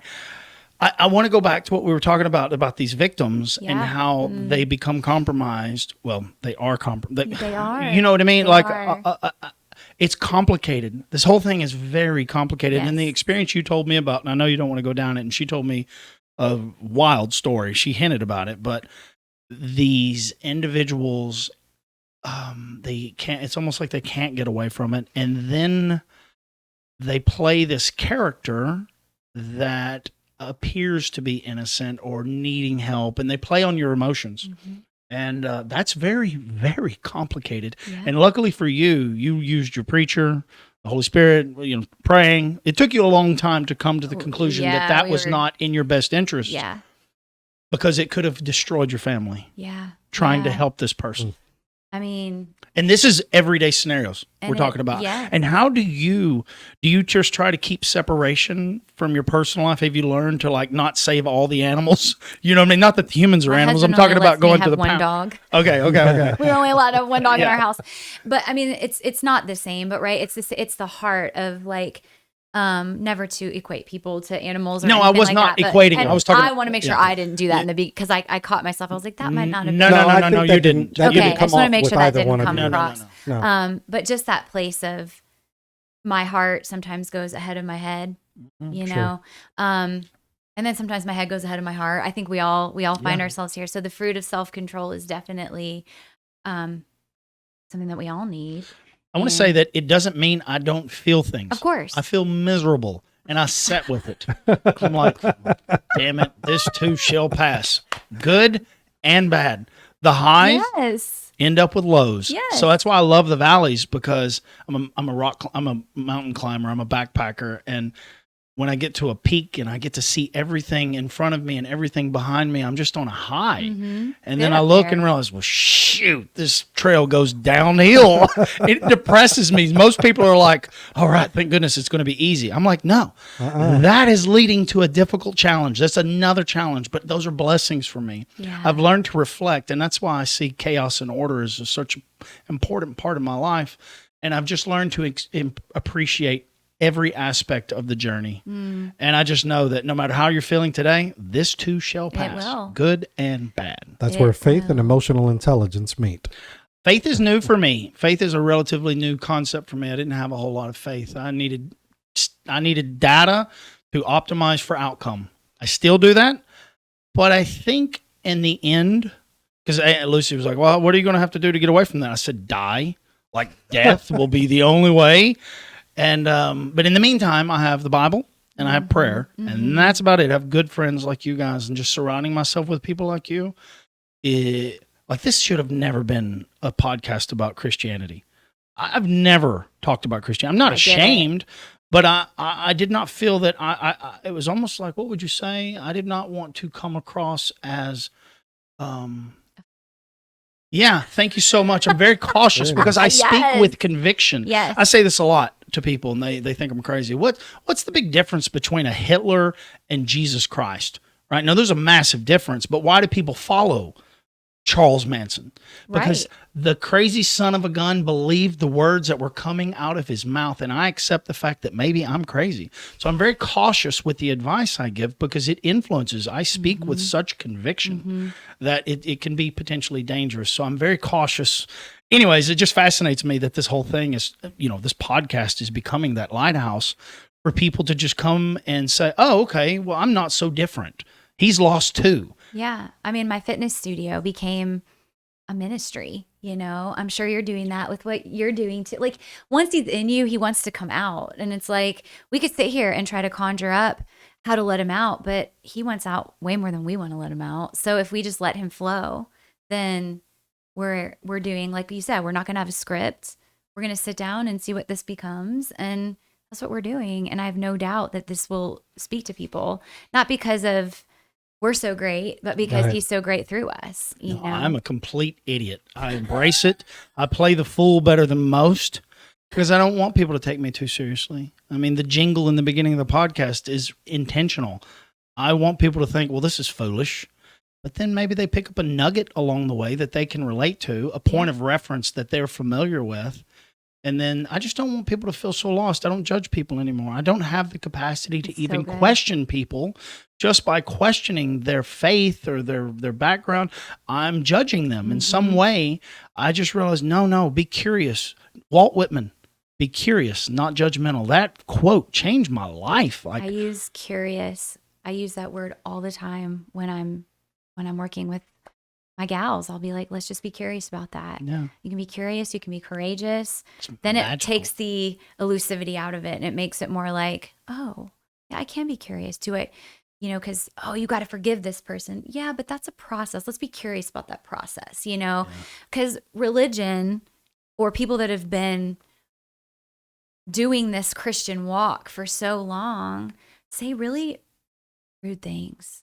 And I don't think they mean to, but they've been hanging out in their Christian circles, being at their churches, only being around Christians for the majority of their life, especially here, in Middle Tennessee. I mean, it's like you can put on your Sunday best and they're all still hurting. Yeah. The church I went to that I got saved in was upper middle class white suburbia, And I got saved there. I met the Holy Spirit there. He was very much there. Sat in that place for 6 years. And I really wanted to be on the prayer team. But you had to take 6 weeks of classes. And I had little kids at the time. And I was like running a business. I'm like, man. And then the Holy Spirit was like, and I was like, but I'm not going to be rebellious because I'm going to respect the rules of the house. And I'll just sit here and, Holy Spirit, who am I praying for? And he would like highlight somebody when prayer time was going on, during worship. I don't know how. I know you're at Corey Trimble's church, right? Yeah, the Experience. Great church. But like it would be going on, and I would just catch somebody, and I would just quietly say a prayer for them. I mean, it doesn't have to be this show, And it's like I found the most connection with God, with Jesus, when no one's been in the room. When it's just been me and him, talking to him like I've talked to you guys. I think there's always a show, but people don't think that good Christians can have the issue of cynicism or callousness sneaking into your hearts. When you're in these circles, it's very easy to snap at a non-believer in a way, or to you called yourself a baby Christian. And I wanted to say something about that. I can't remember what one of the pastors at New Vision said about it, but he was like, there's no such thing. This is where you're at, but it's very easy to turn someone off. How many people have you met that go, I don't go to church because I went to that one place and I had a negative experience with this one person who is probably a great human, very well-meaning, but came off the wrong way to this person, and it turned them off because that's not what they needed. They were like, wait, I thought you were supposed to be this kind, loving, helpful person. And they were like, well, what, you don't know that? And that instant can turn someone off for years from coming to church or Jesus. It's been happening since the beginning of the time. The Sadducees, these religious leaders, right? Did I say that right? Yeah, Sadducees. Yeah, Sadducees. They were rule enforcers, law enforcers, and the Sanhedrin. Yeah, right? Maybe it was Sanhedrin. Forgive me if I got that wrong. I told you I'm a noob. I took notes this weekend. Did you? I was thinking that I had this idea one day. I was sitting in the Experience, because I didn't grow up that way. I grew up in an independent, fundamental Baptist church. That was it. What a title. And I thought we were pretty relaxed compared to the Church of Christ and a lot of the other ones, but it was still pretty strict. And so it was so unfamiliar to me to see people with hats on Like I still have a hard time with it. And like ripped jeans. You know, in the military, you had to yeah. take your hat off. Yeah. I mean, it's about respect. And there was, but I thought, I had kept hearing this phrase, he'll meet you where you're at. And I'd heard it before I went to the experience. But then when I was in the experience, I thought, he's meeting them where they're at. Mm-hmm. But I also recognize why people are the way they are, that judgmental aspect of so-called Christians or Christians. I don't know if that's the right way to say it, but it's because their belief system is this little bubble that was introduced to them. And I realize that's okay. It takes a lot of different types of people to make a military, right? We all have different roles to play. And, you know, this is what it is. You're not changing my mind, because if they open their mind to a new possibility, you're going to disrupt their belief system. And that could rock their whole world. They may not understand. So I accept people that are slightly a little more judgmental. I'm okay with it. They don't bother me. But I realize the reason why people open up to me is because I don't have any opinions. I'm just here to listen. But I have to be careful, because I've realized I'm way more empathetic than I thought. I thought I'm just a hard ass. But no, I started coaching a lot of people through divorces, job, whatever. Like, I've got a lot of people that come to me for advice, and I started realizing, I see why people charge for therapy, because there's two exchanges in life. You're either doing it for transactional or validational. Someone mows my grass and doesn't charge me, that's out of love. It's validational. If they charge me $100, well, I have no emotional exchange there. And so because I was doing this work voluntarily, it started taking an emotional toll on me. It was like I was suffering the loss just like them. And I realized I have to be very careful with listening to people. And anyways, I thought it was very dangerous how I kind of knew, like, with what you do, it's got to be, I'll just say difficult if you're not cautious with it. I have to know that I'm very much at any given moment susceptible, you know, but we all are in wherever we are, you know, like, it's not to make darkness more valid than it is, but it's like, when I gave my life to Jesus, or I would say my necklace says encounter, when I had my encounter, because that's what it was. It wasn't like a decision, because I told you I was never going to follow Jesus. I didn't want Jesus. But when I had the encounter that was undeniable, ask and you shall receive, someone said to me the very first day, well, you got a target on your back. I was like, that's a terrible thing to say to somebody. It's true. Yeah, and Corey talks about it. It's go down this path, it's not going to get easier. It's going to get much harder. It's gotten harder but I'm starting to get more, it's like the prayer, more of you, God, less of me, you know? But it also takes me to follow you. So I also have to be willing to, you know, when people are like, oh, it's the Lord. Oh, it's the Lord. It's like, no, it's your obedience. He needs you to do it. He's not he's not puppeteering you around. It's actually your yes. Choice. Yeah, we have the choice. And here's the assignment. That's what makes it wonderful. It is. It really is. And because we don't appreciate anything given to us. It's a life lesson that I learned early with my kids. My kid was his first car, he wants a Corvette, and we were looking at it yesterday. I'm like, ugh. But the deal I always had with them, whatever you want in life, I'll meet you halfway. It's kind of like that yoke. To a certain point, they have a limit on this, on their first automobiles. But I just realized that all their memories, the things they cherished, were things that they earned. It was never something that I'd given them. And I realized I was robbing my children and friends of blessings by giving them, I believe in giving people opportunities, and then you can take the rest from me, but I'll never give you a job. I'll never give you, I'll give you an opportunity to show up and earn it, because that is the sweetest thing. For a man, like, we're built to overcome difficult things. And so I can speak for a man, and I think for women as well. We are so happy when we accomplish something difficult, when we go through something hard. So, I think the whole thing, not that I have to work for my salvation, but I do have to work to stay in the Bible.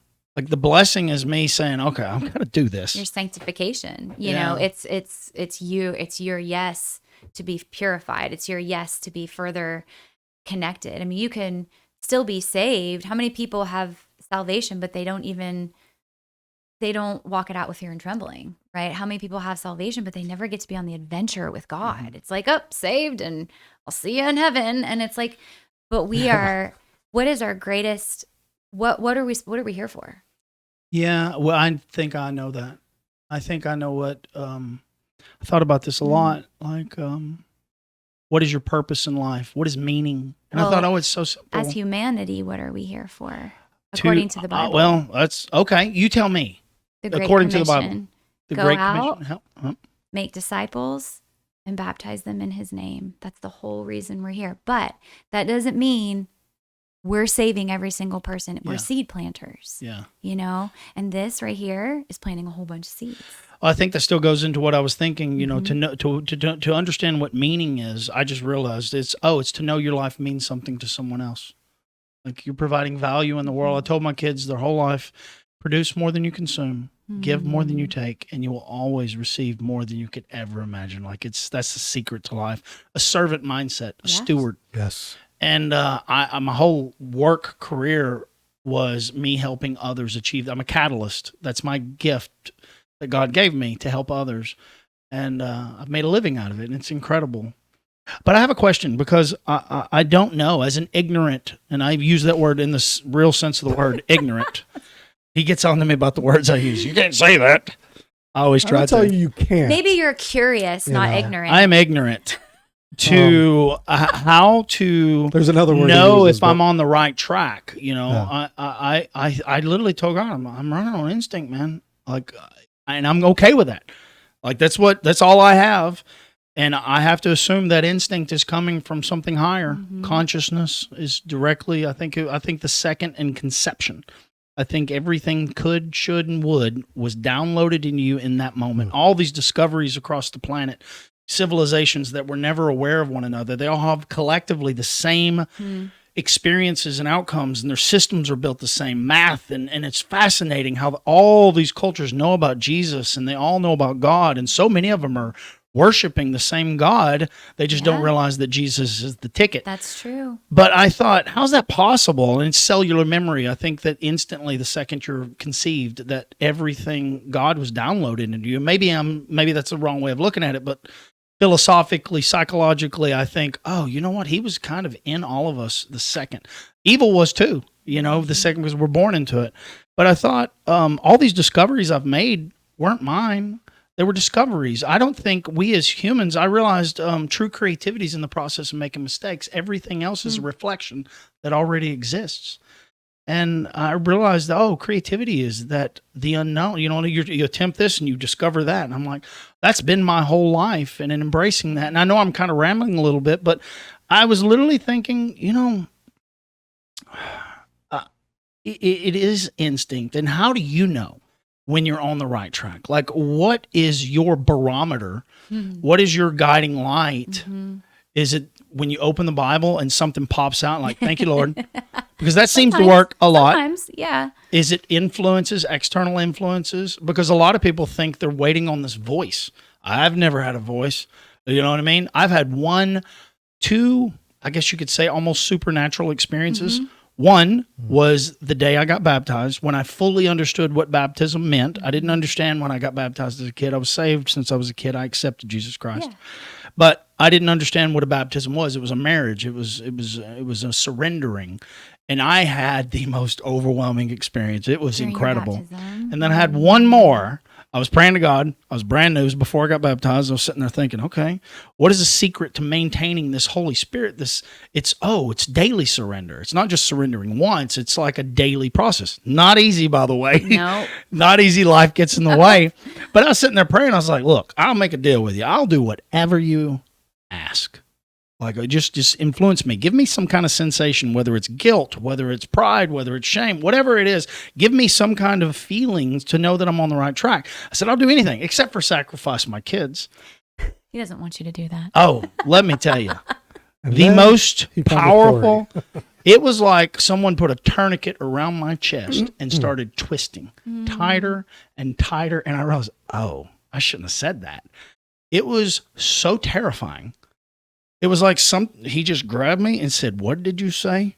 And I said, okay, I got to end every prayer in Jesus' name. That was the one thing I knew about praying. I was like, okay, I can't end it. I'm in the middle of this. I was too afraid to end the prayer without that sensation going away. It was not fun. But boy, I will never, ever say no or insinuate that I won't do something.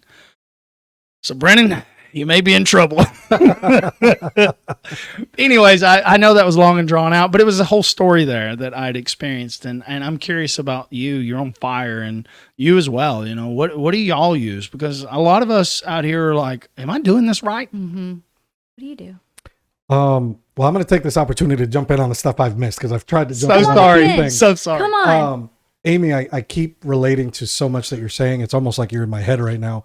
You were talking about planting seeds, and that's our job, and that many seeds are being planted here.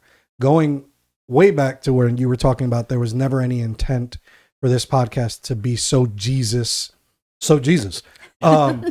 Even though you and I have jumped in on it, it's funny that we get many guests that Jesus isn't even on the table for the topic, but there's so many seeds that have already been planted in this room. I think that those seeds jump on the couch and hit the person that's sitting in Amy's spot, because there's been people here I haven't expected to bring up Jesus or faith or a trial or tribulation that led them that way. And if you go back through these podcasts, we have touched on Jesus in almost every single podcast, and it's not always you and me. Yeah, I know. Which is absolutely incredible. The other thing I wanted to touch is that tradition. You were talking about how to dress for church and God meeting you where you are. I was raised Catholic. I came very much where going to church is a formal event. Yes. It's an event, and you get dressed up for church. So for me, you know, you and I go in t-shirts. I'm in Harley gear most of the time. And that took a long time for me to be comfortable with and break. And I think that some of the ugliest judgment comes from tradition turning into ritual. Oh, we get stuck in these ways. Myself, and I'm very guilty of this, where there'd be times where I'd get dressed and I'd put on a button up and I'd put on nicer slacks and nicer boots. And then I was like, man, just go comfortable, because there's that guy who feels really weird that maybe he'll talk to you because you're dressed down. And I'd change twice. And hand to God, this never happened here, but in other churches that I've gone to, where I had to go through this transformation of, can I go comfortable? Is it okay to wear a pair of joggers because I just came from the gym? Or do I need to stop at home and it's easier to be late so that I'm dressed right? What's dressed right? What does it matter? I'm there to worship the same God as you. I'm there for a totally different purpose. And what I wear means absolutely nothing. So that struck me and it hit me. Going back to your question now, the daily decision of surrender, of renewal. I talked about it this morning in a post where people were talking about fasting from social media. And I have no problem with that. But the one that kind of bothers me is when people say, I'm getting off social media because there's too many toxic people on my feed, or I'm watching too many, violent things or being negative exposed things. to. And I said, well, where's your ownership? Because we choose what we follow, and the algorithm piggybacks off of that. And there's these three little options: unfriend, unfollow, and mute. Yeah. I've got some friends where I'm not quite ready. I think you're going through something. I'll mute you for 30 days, no problem. Done it. And then if I just delete. If something happens and I get to that, cool. We're still going to be friends in real life. Yeah. Nathan talks about IRL all the time. Let's bring that back. So being intentional in what I put into my head and my heart every morning, every day is paramount.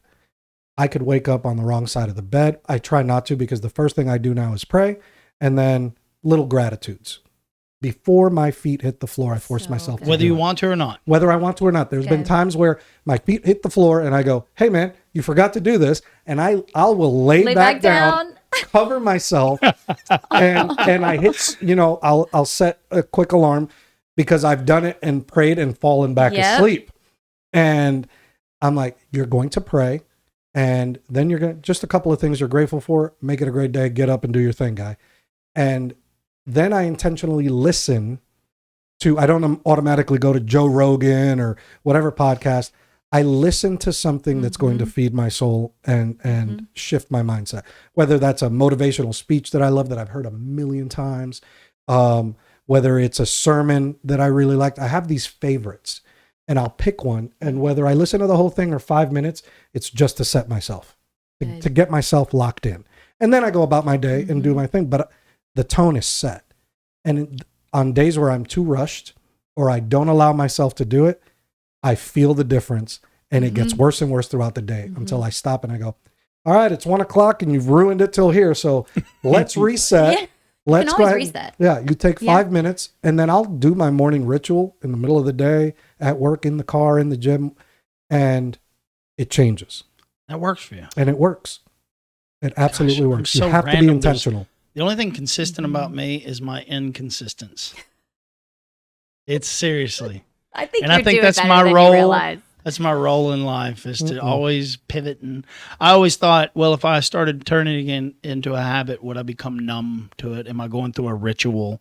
But it's working for you. 100%. Yeah. And it takes practice. You know, I try not to let traditions become ritual, because we get lost in it. And that's where you become that crotchety old man that goes, well, back in my day, or we've always done it this way. If it ain't broke, don't fix it. And how are you going to meet someone where they're at from a different generation? Well, we did it this way. Well, you know what? Brennan does it that way. And that's not necessarily wrong. It's just different than from what we're used to. So I'm not too good to say, all right, well, show me. I may not agree with it. I may not like it personally, disagree with it in a, that's bad. It just, well, these kids and their slang, we used to say dumb stuff like, butter and all that stuff. I couldn't say sucker. I talked about this the other day. I couldn't say that. But times change. Meeting him and showing him respect, and nephew, I'm using you here, but in showing him respect in it, their life is totally different than ours. Yeah. Their culture is different than ours. Society is completely different. Yeah.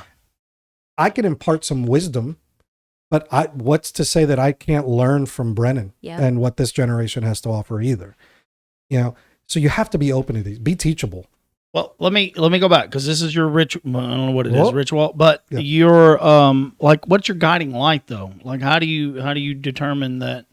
I mean, that's what you do every day. That's your pattern of behavior to make you have to optimize your day. Is what you figured out. You figured out a system, essentially. That's a system. In your terms, yes. That's a system. But like the I call it instinct. What is driving your instinct to guide you here, guide you there? Like the podcast, I just made my mind. Oh, it's not mine. This isn't mine. I brought it back because it was dormant for 5 years, and Charlie Kirk was killed, and I told his story, and I thought, well, I'd helped him tell his story, his 3 years of sobriety. And I was like, let's do it on the podcast. And then I realized, oh, this isn't mine. It's not mine anymore. I made this quick little 60-second video about Charlie Kirk crying. I was crying for all day. And I just sat down and put it out, and it went viral. And my Instagram went from 150 to a few thousand. And I thought, I don't just get to post motorcycle videos anymore. In my secular life, like, I have a responsibility to share other people's stories, not just mine. And so that's the path that I'm on. That's the moment that changed my life. And I came on and gave my testimony in like the very first episode, and then brought you on. And that's what I'm navigating by, is experiences in life and how I respond to those experiences and what feels right. And I know that's you could look at it two different ways. You shouldn't do what you feel. I'm motivated by the way I feel. I'm just very cautious with the choices I make from them, but I try to make sense of it, and just kind of my path is always shifting a little bit. And so I said to Carlos, I don't know what the podcast is. I don't know what it wants to be. I'm just going to let it become. Like, I'm just here as a servant, as a steward, just kind of helping it along, Very anti-system of you. Which is a system in itself. Which is cool. He's always going to bring it back. He's not going to lose. Which is cool, because you're asking the question, but you're doing what you're asking. You're saying, like, how do you know? And feelings are a gift from God. It just it helps us to know because you've got the camp that's like, your feelings don't matter. I think No, I'm they're calling everything. BS on that, They're actually. everything. Agreed. Because they're a measure of where we are in alignment to God's word at any given moment, right? So it's like not that Where it's- those feelings are coming from. Is it an impulse to satisfy Right. an urge, whether it's sexual desire or, Right. or gluttony or whatever? Like, Yeah. okay, what is this feeling and what is the outcome? Like, it could be, are you a light? Are you shining bright? Is every yes, no, and sometimes and maybe in your life, is it illuminating a path for others, or is it dimming? right. And right. and so I think those, you have to decide, love or fear. The choices we make are all based on one or two options. Yeah. You're either scared and you make a choice, or you love. It's it. You do not make a choice. Any choices in life are directly a result of dark or light. Yes. Period. Yeah. And I just kind of use fear as a word, as a description for darkness, because it's a great motivator. So I was saying that to say something else about it, but I'm sorry to cut you off there. But those all fluid. feelings that we Good. were talking about are important, but not every feeling is Doesn't important. mean we need to heed them. It's just like we need to pay attention to them so we can discover the root of where they're coming from. Yes. You can find the root, then you know if it's aligned or not, right? But that this podcast isn't mine, right? So you're willing to just let it become. You don't know what it's becoming, but you're willing. And so God can do so much with that. You know, the disciples didn't know what they were doing either. They weren't scholars. They weren't, I mean, I guess Luke was a doctor, but like they were lay people like us, you know? And I don't know, I just feel like when we know that we don't know, the mystery is so fun. Yeah. And if we, like you were saying, I don't have faith, but to get on those bikes, I do have faith. I don't have the faith like a lot of people, because to believe in something requires faith yeah. and evidence. You have to have both. The more faith you have, the less evidence you need. The more evidence you have, the less faith you need. Right. And then you can get to a point of knowing, and then you can't believe ever again. And I realized one day God exists, so I don't believe in God. I heard his name is, great philosopher. Give me a second. I'm gonna have to pause here for a second because I cannot. Jung was being interviewed. Carl Jung, and love him so much. And he was being interviewed in like the 50s, and they were like, when you were a child, did your family, were y'all religious? He said, oh, absolutely. He goes, they were from the Middle Ages, his parents. He goes, we're very religious and definitely believed in God. He goes, do you still believe in God? He said, I cannot, because I know. And what he was saying, he wasn't an atheist. He knew God existed. And I thought that was so beautiful. It like surpassed belief and it became a knowing. Yeah. It was such a beautiful statement. That is a beautiful statement. I think with your feelings, it's about acknowledging them and then putting God first and praying for discernment, praying for guidance. Yeah. Discernment's a good one. You know, Pray about it, read, go look in the Bible. look That's the into beauty of it. AI. You can ask AI, hey, I don't use AI to give me my answers. I use AI a lot to give me a sense of direction. It's a tool, and I can be like, hey, where in the Bible? I built the whole AI off the King James Version. I like the King James because that slows me down, and I have to really think about what's that mean. Yeah. And so it puts me, I'm like, I am so shocked because I thought, am I being manipulated? So I have to have two Bibles over here because one's easy to read and the other one's not. So I have them both. You know, one's a study Bible. But I use it to give me a sense of direction. And then once I get plugged into the book, because I don't want to read AI scripture, I use I love books. To hold the book. Yeah, I love it. You also said that you find that it's hard to sit and read sometimes. I'm an Audible learner as well. So I put the Bible on in my ears a lot. So at the end of my day, I have a hard time like getting in the word at 5 a.m. Like I'm not doing that. I'm barely making it out of the house every morning. But I'm cultivating time with the Lord in the car, you know, putting something on. And it is so different between like getting up and going and answering an email or a Marco Polo. Me and Carly Marco Polo all the time. I'm a Marco Poloer. We love some. Okay. That's probably my fault. No, I got I her love husband. Marco. I got her husband Marco Poloing. That's awesome. That's probably where it came from. I've gotten because so it's many connection, people. right? It's so much better than It's so this. much better. I want people to hear my voice so they know my intention. I want to hear inflections. Inflections, absolutely. And so when I go at the end of the day, I'm usually putting on like an app. I'm listening to 15 minutes something or other, getting the nervous system wound down. And usually, I mean, I know it's not super great for you, but I'll fall asleep with it in my ears. And then I'll wake up and I'm like, all right, let's put this on airplane, get this stuff away from my head. But it helps me to, even if I fall asleep to the word playing in my ears, I'm like, it's my soul's hearing it. You know, my body is receiving it. Cause like, we're frequencies, right? He's the creator of frequency, and we're all a bunch of frequencies made up of a bunch of frequencies. It's and all frequency. It's all I'm glad you frequency. said that. I've studied that so much. Oh yeah. Vibrations. Okay. I have to, again, we're hitting another relatable moment. So I've been trying to go to sleep to frequencies. Like certain frequencies, 436. Exactly. There's, and then, HZ. and you got to be careful because on YouTube they'll do everything and they're like, I have angel frequencies and this, that, and the other. So I had to do some research as to what frequencies you're supposed to. And I can never fully fall asleep to them because YouTube, even if it says, no, I have premium, but it says, even though it says dark screen, it's still brighter than I like it. Maybe I need a mask or something, but that's neither here nor there. The way I've started consuming books is I will read a chapter and then I'll listen to the chapter because I will capture something on both platforms. You know what I don't do that with? The Bible. I read the Bible. I don't listen to it. I listen To terrible it more than sorry to cut you off, but I'm terrible at character development. So I just finished Project Mary. Love audiobooks. I set a 15-minute timer. I go to bed. I wake up. I start it back. I'm like, okay, I remember this part. And then I continue on. I knocked out Project Hail Mary in a few days. It's a wonderful book. But the Bible, I have to read it because I can't read through it. I have to study it. I'll get stuck on a verse for weeks. Oh, what does this mean? What does this word mean? I love that. And then that one word takes me into this whole other realm. But go ahead. I'm sorry about that. No. Are you similar? Do you read the Bible or do you listen to it? I read it.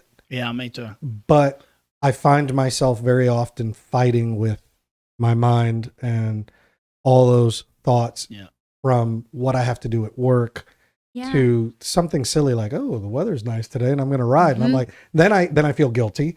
And then I'm like, I'm sorry, Jesus, I really am trying to get into the word here, but you know, I have a Harley. You gave me that, right? You know, and I laugh about it, but then I completely lose focus. And I'm wondering, I mean, you just made me realize that why don't I try this approach? I'm eating up these books. I've got one that Mike, the director of Hog that you bumped into, gave me, and it's a workbook and it's a Christian book. And I sat down and the first thing I did was go to Audible and buy it. Why haven't I done that with the Bible? And I think that might be a game changer for me. It helps me because I'm the same way. I sit down. Mostly if I sit down, I'm probably going to fall asleep. And that's probably because I go all day, you know? And so that is something I need to improve on, is getting my Bible in my hand and opening it. And I have a beautiful Bible. I have a couple of them. And I'm like, but I start to read and it's like, or 25 other things will come to distract. But I feel like even if it's in my ears and I might not hear it to the depth, I'm catching something. Right. I'm catching something. You know? I know what I'm going to do. I'm going to listen to Bible stories like David.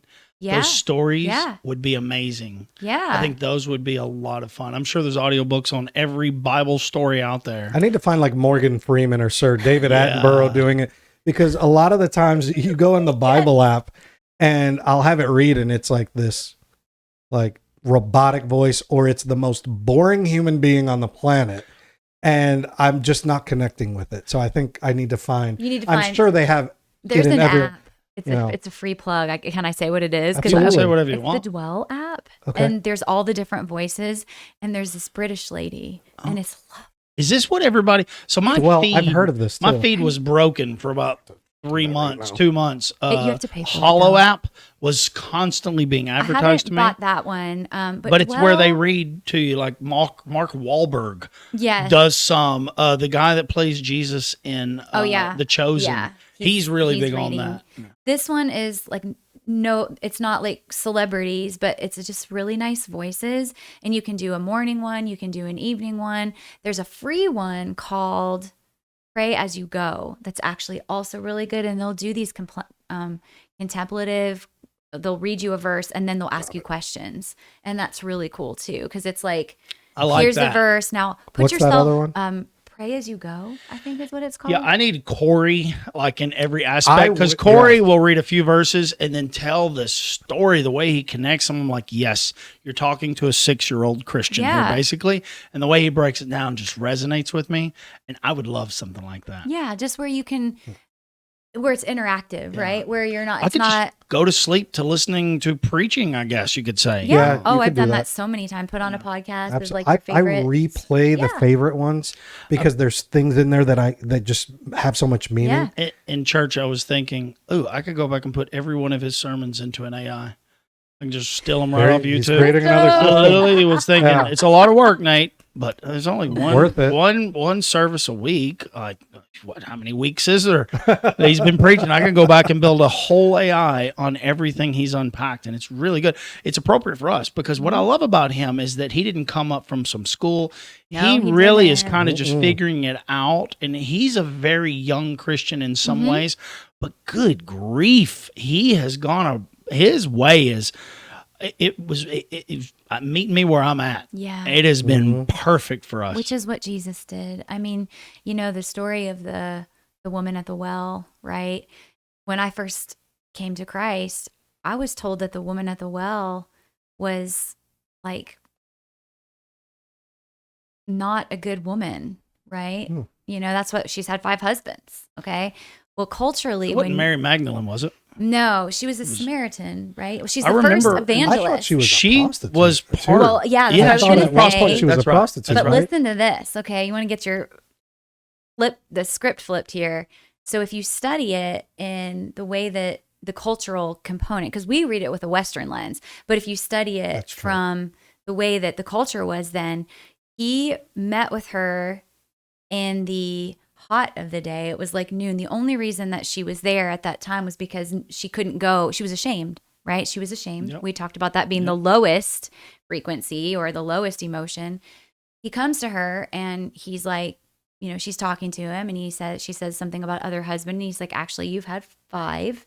Well, if you study that particular culture back in those days, the only way, this is so sad, it's going to totally change this story for you. I've watched The Chosen. The only way that she could have had 5 husbands is to have been left. Because the only way a woman could remarry is if she had been left. So for her to have had 5 husbands means she was left 4 to 5 times. And it not necessarily by death or like, Divorce, left, whatever, like Wow. rejected, abandoned, left, yeah, I think rejected really drives it home. rejected. Wow. And Jesus shows up and he's like, yeah, you've had 5 husbands, but like, who was the first evangelist? She was. Yeah. Go and tell them I met a man and he told me everything about myself. And like, she was the first to go and share about the good news, you know? Wow. Isn't that so cool? Yeah. There's a study That's- called Jesus and Women and it blows your mind. I love everyone he used was broken like Totally me. broken, man. Me Yeah. It was too. like, Yeah. yes. Yeah, 100%. Yeah. That's another reason. Oh That's my why I'm gosh. so relatable. That's I think. another reason why I put away the whole formality of dressing up for church because we want to paint this perfect, beautiful place. And Jesus shows up in the chaos and in the dirtiest, you know, it's a hospital room, man. Yeah, and it is. hospital Well, he said rooms that. are dirty and people are broken and hurt and dying. And that's where it happens. Yeah. So that whole like let me paint this beautiful picture thing, that's us. You know, that's us wanting to present that way. And that's hypocrisy at its shiniest. I mean, I think You if know. you want to get dressed up for Jesus, dress up for him. Yeah, That if you do love you. that, but like if it's like, do I put the button up on or do I go comfortable? He's probably undoing a ritual, That's right? right. And that's good that you feel like you can show up that way for him now. You know, the church that I was at before, it was amazing, a great Bible teaching church. I never felt like I fit there, which is so wild because I can dress up and put, I mean, I usually do wear a dress to church. I also wave a flag and dance like a lunatic gonna for ask you. Jesus. I was going to ask you about that. I didn't know if you were going to let me talk I about can it. totally go there in just a second, but a lot of it, well, I'll tell that story. So I would go to church and I would just be like, I see the same people, but I don't know these people. And I want to know these people, but I don't know if these people want to know me. Like, I feel like everyone's here and we're doing this church thing. But if you want to be in a life group, come up here and we'll assign you a life group. And I was like, I want you to put me in a life group, Jesus. Like, I don't want to just join some rando life group. You know what I mean? Yeah. Like, and so I went, but I never felt like it was home to me. But when I would go on my back porch with Jesus at night, I would, okay, yeah, I'll tell this. I had prayed.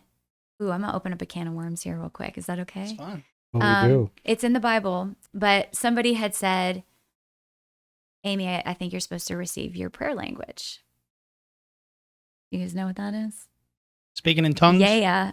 Mm-hmm. And I thought it was ludicrous. And I was like, this is for crazy whack people. No way. So I'm on my back porch and I'm like, okay, Jesus, if this is like what you want, I'll do it. Now I have I think it was just headphones in at the time. And I'm just sitting there. And I had seen people do it. And I was like, these people are weird. And this is ridiculous. But I knew it was in the Bible. And I'm like, all right, if you want me to do it. And all of a sudden my like little stomach got all tingly. I didn't fall out. I didn't flop on the floor. My mouth wasn't overtaken. And just this flow started to come out. And I was like, but I could not bring myself to listen to it. Because it was like, I was the girl. Did you record it? Yeah, kind of. I was the girl in French class that wouldn't speak French. I was the girl in choir that wouldn't sing the solo. So this is very intimate to be speaking something other than, right?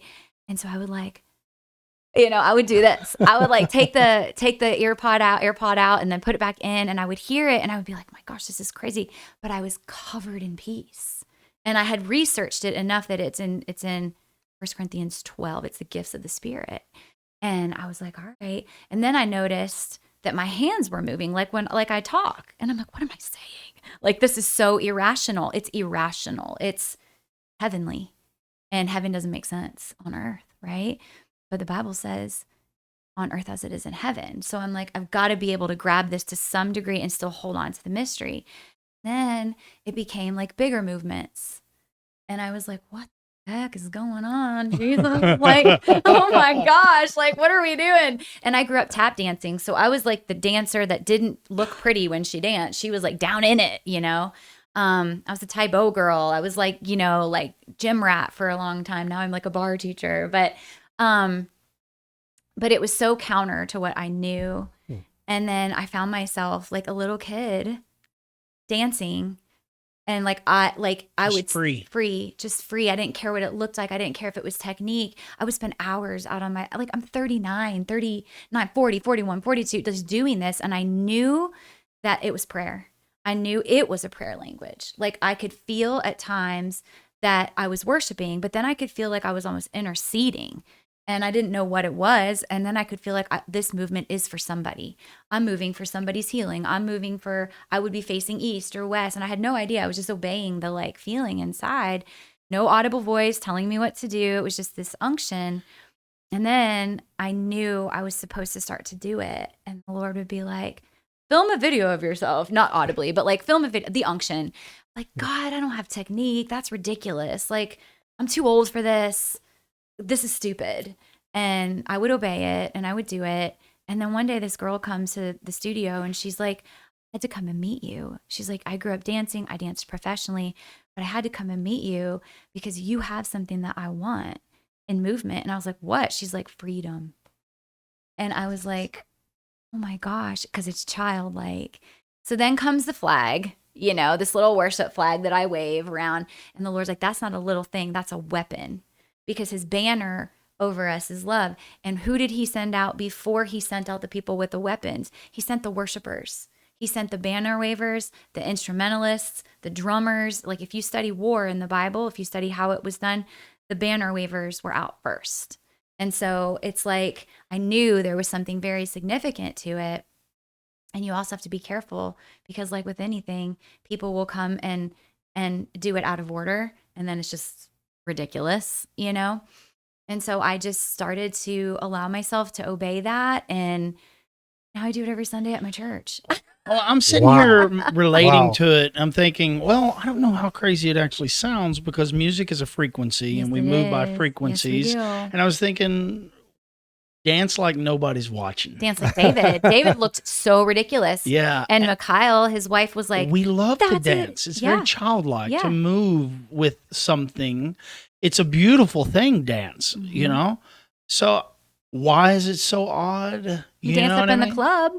Yeah, it's so funny because I was in We church dance and up I was watching all these people with their hands up in Mhm. the air and just like doing this praising, and I thought I'd feel so foolish doing that. You haven't lifted your hands yet But in church. no. So here's the you? funny Took me thing. a while, I'm but sitting yeah. there You start thinking, here. Yeah. well, Here. if I'm at a concert, guess where my hands are? Wow.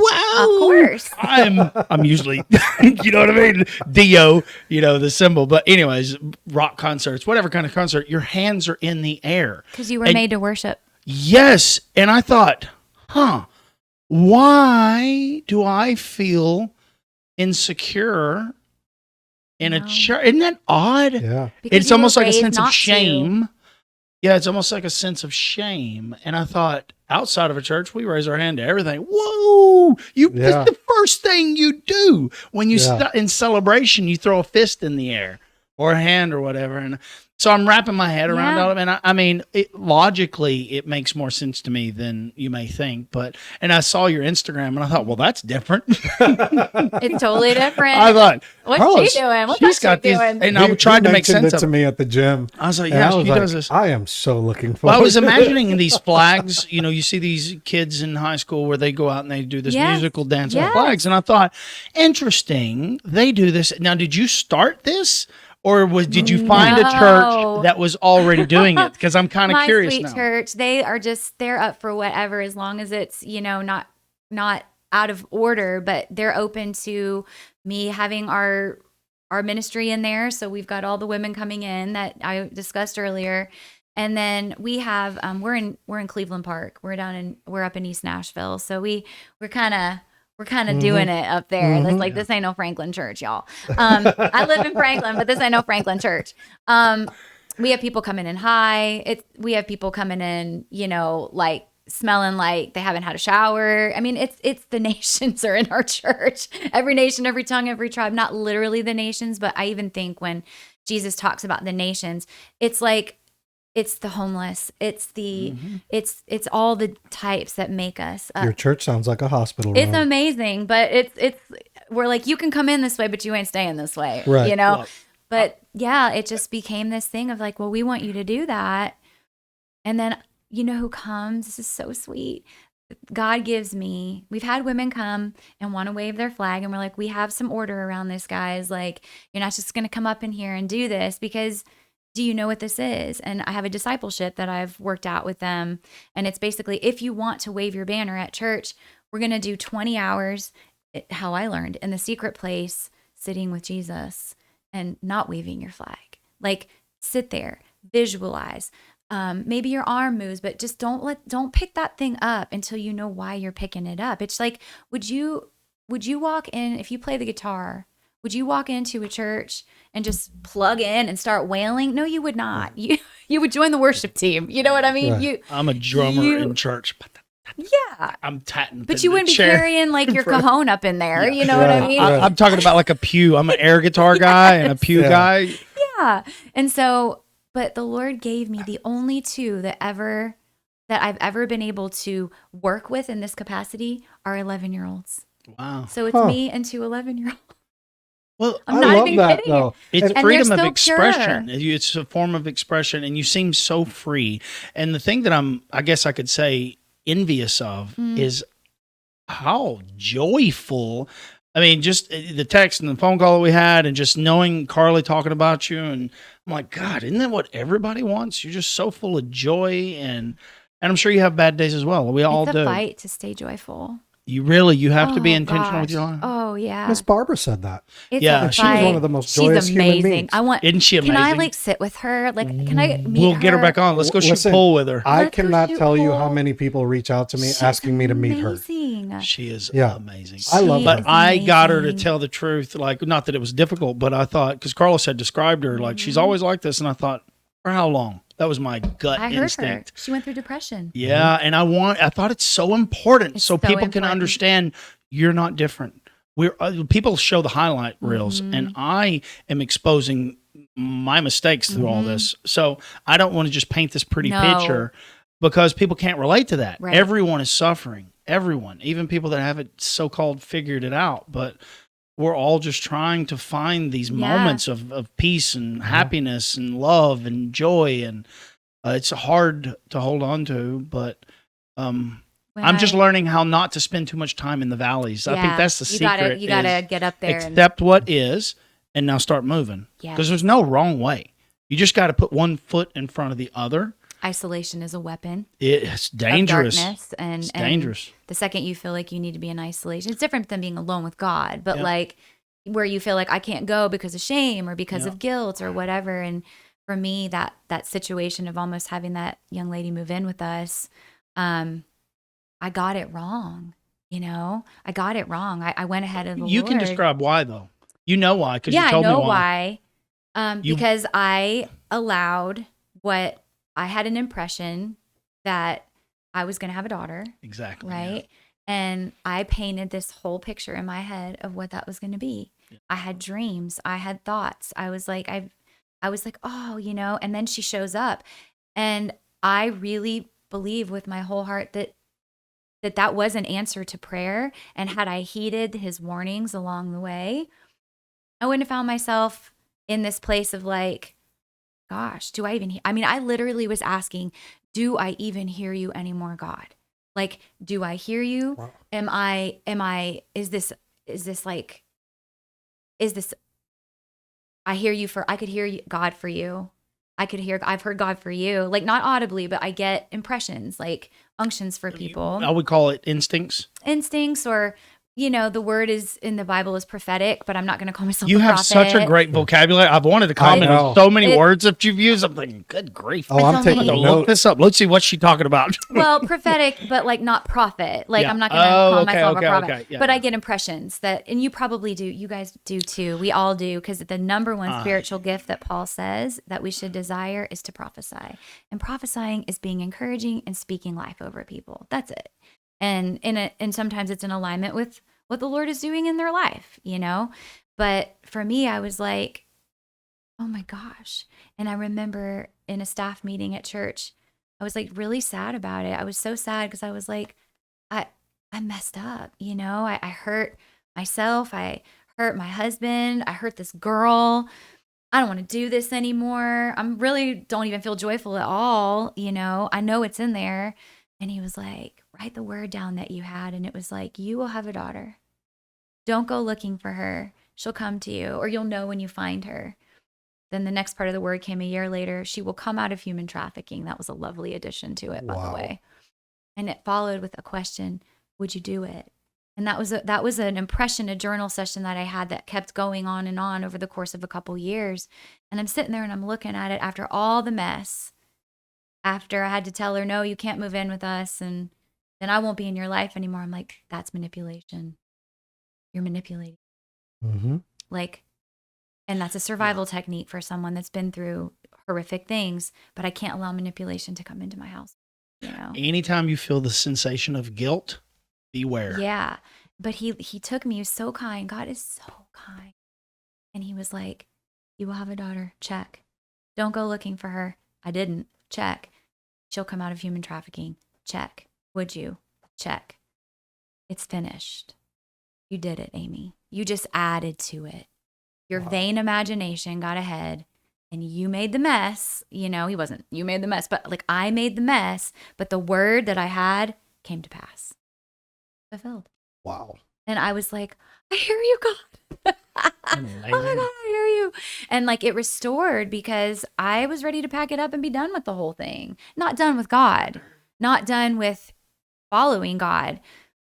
You can't talk me out of that. Like we're all set there, but like that I could hear him, that I had the gift of being able to follow in that way.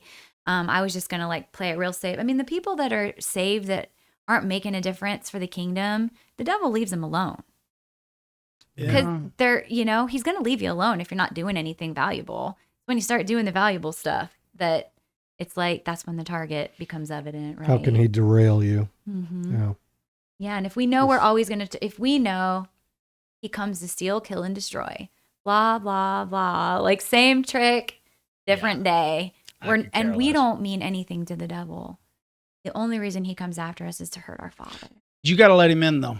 Yeah. He can't get in without being invited, just like a vampire. That's true. The old story of a vampire. Vampire can't come in your house. That's why it's built that way. Yep. The story's built that way. You have to welcome darkness in.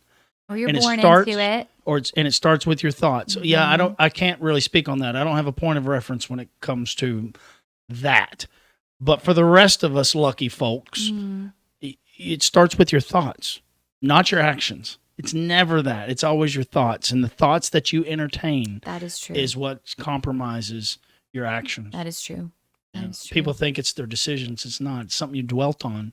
It's a fantasy that you built up in your mind. And very dangerous. Your thoughts are very, very dangerous. Pay attention to what you're thinking about, what you're giving your attention to.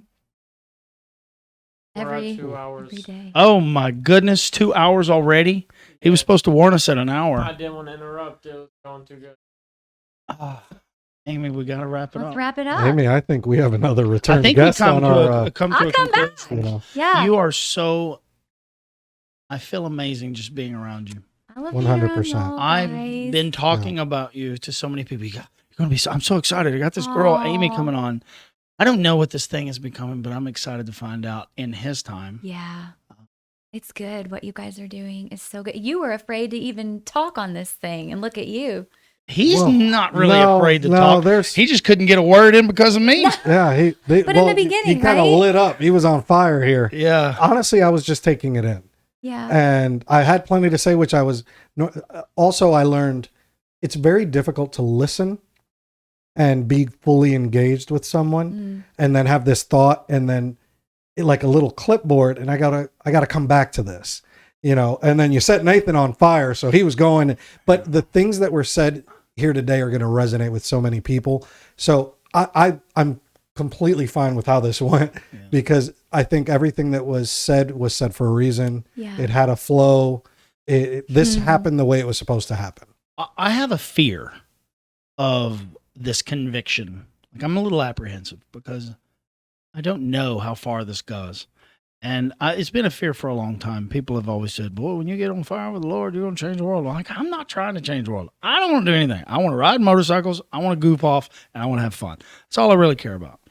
But I found myself feeling hollow. It's very often. I'm never satisfied.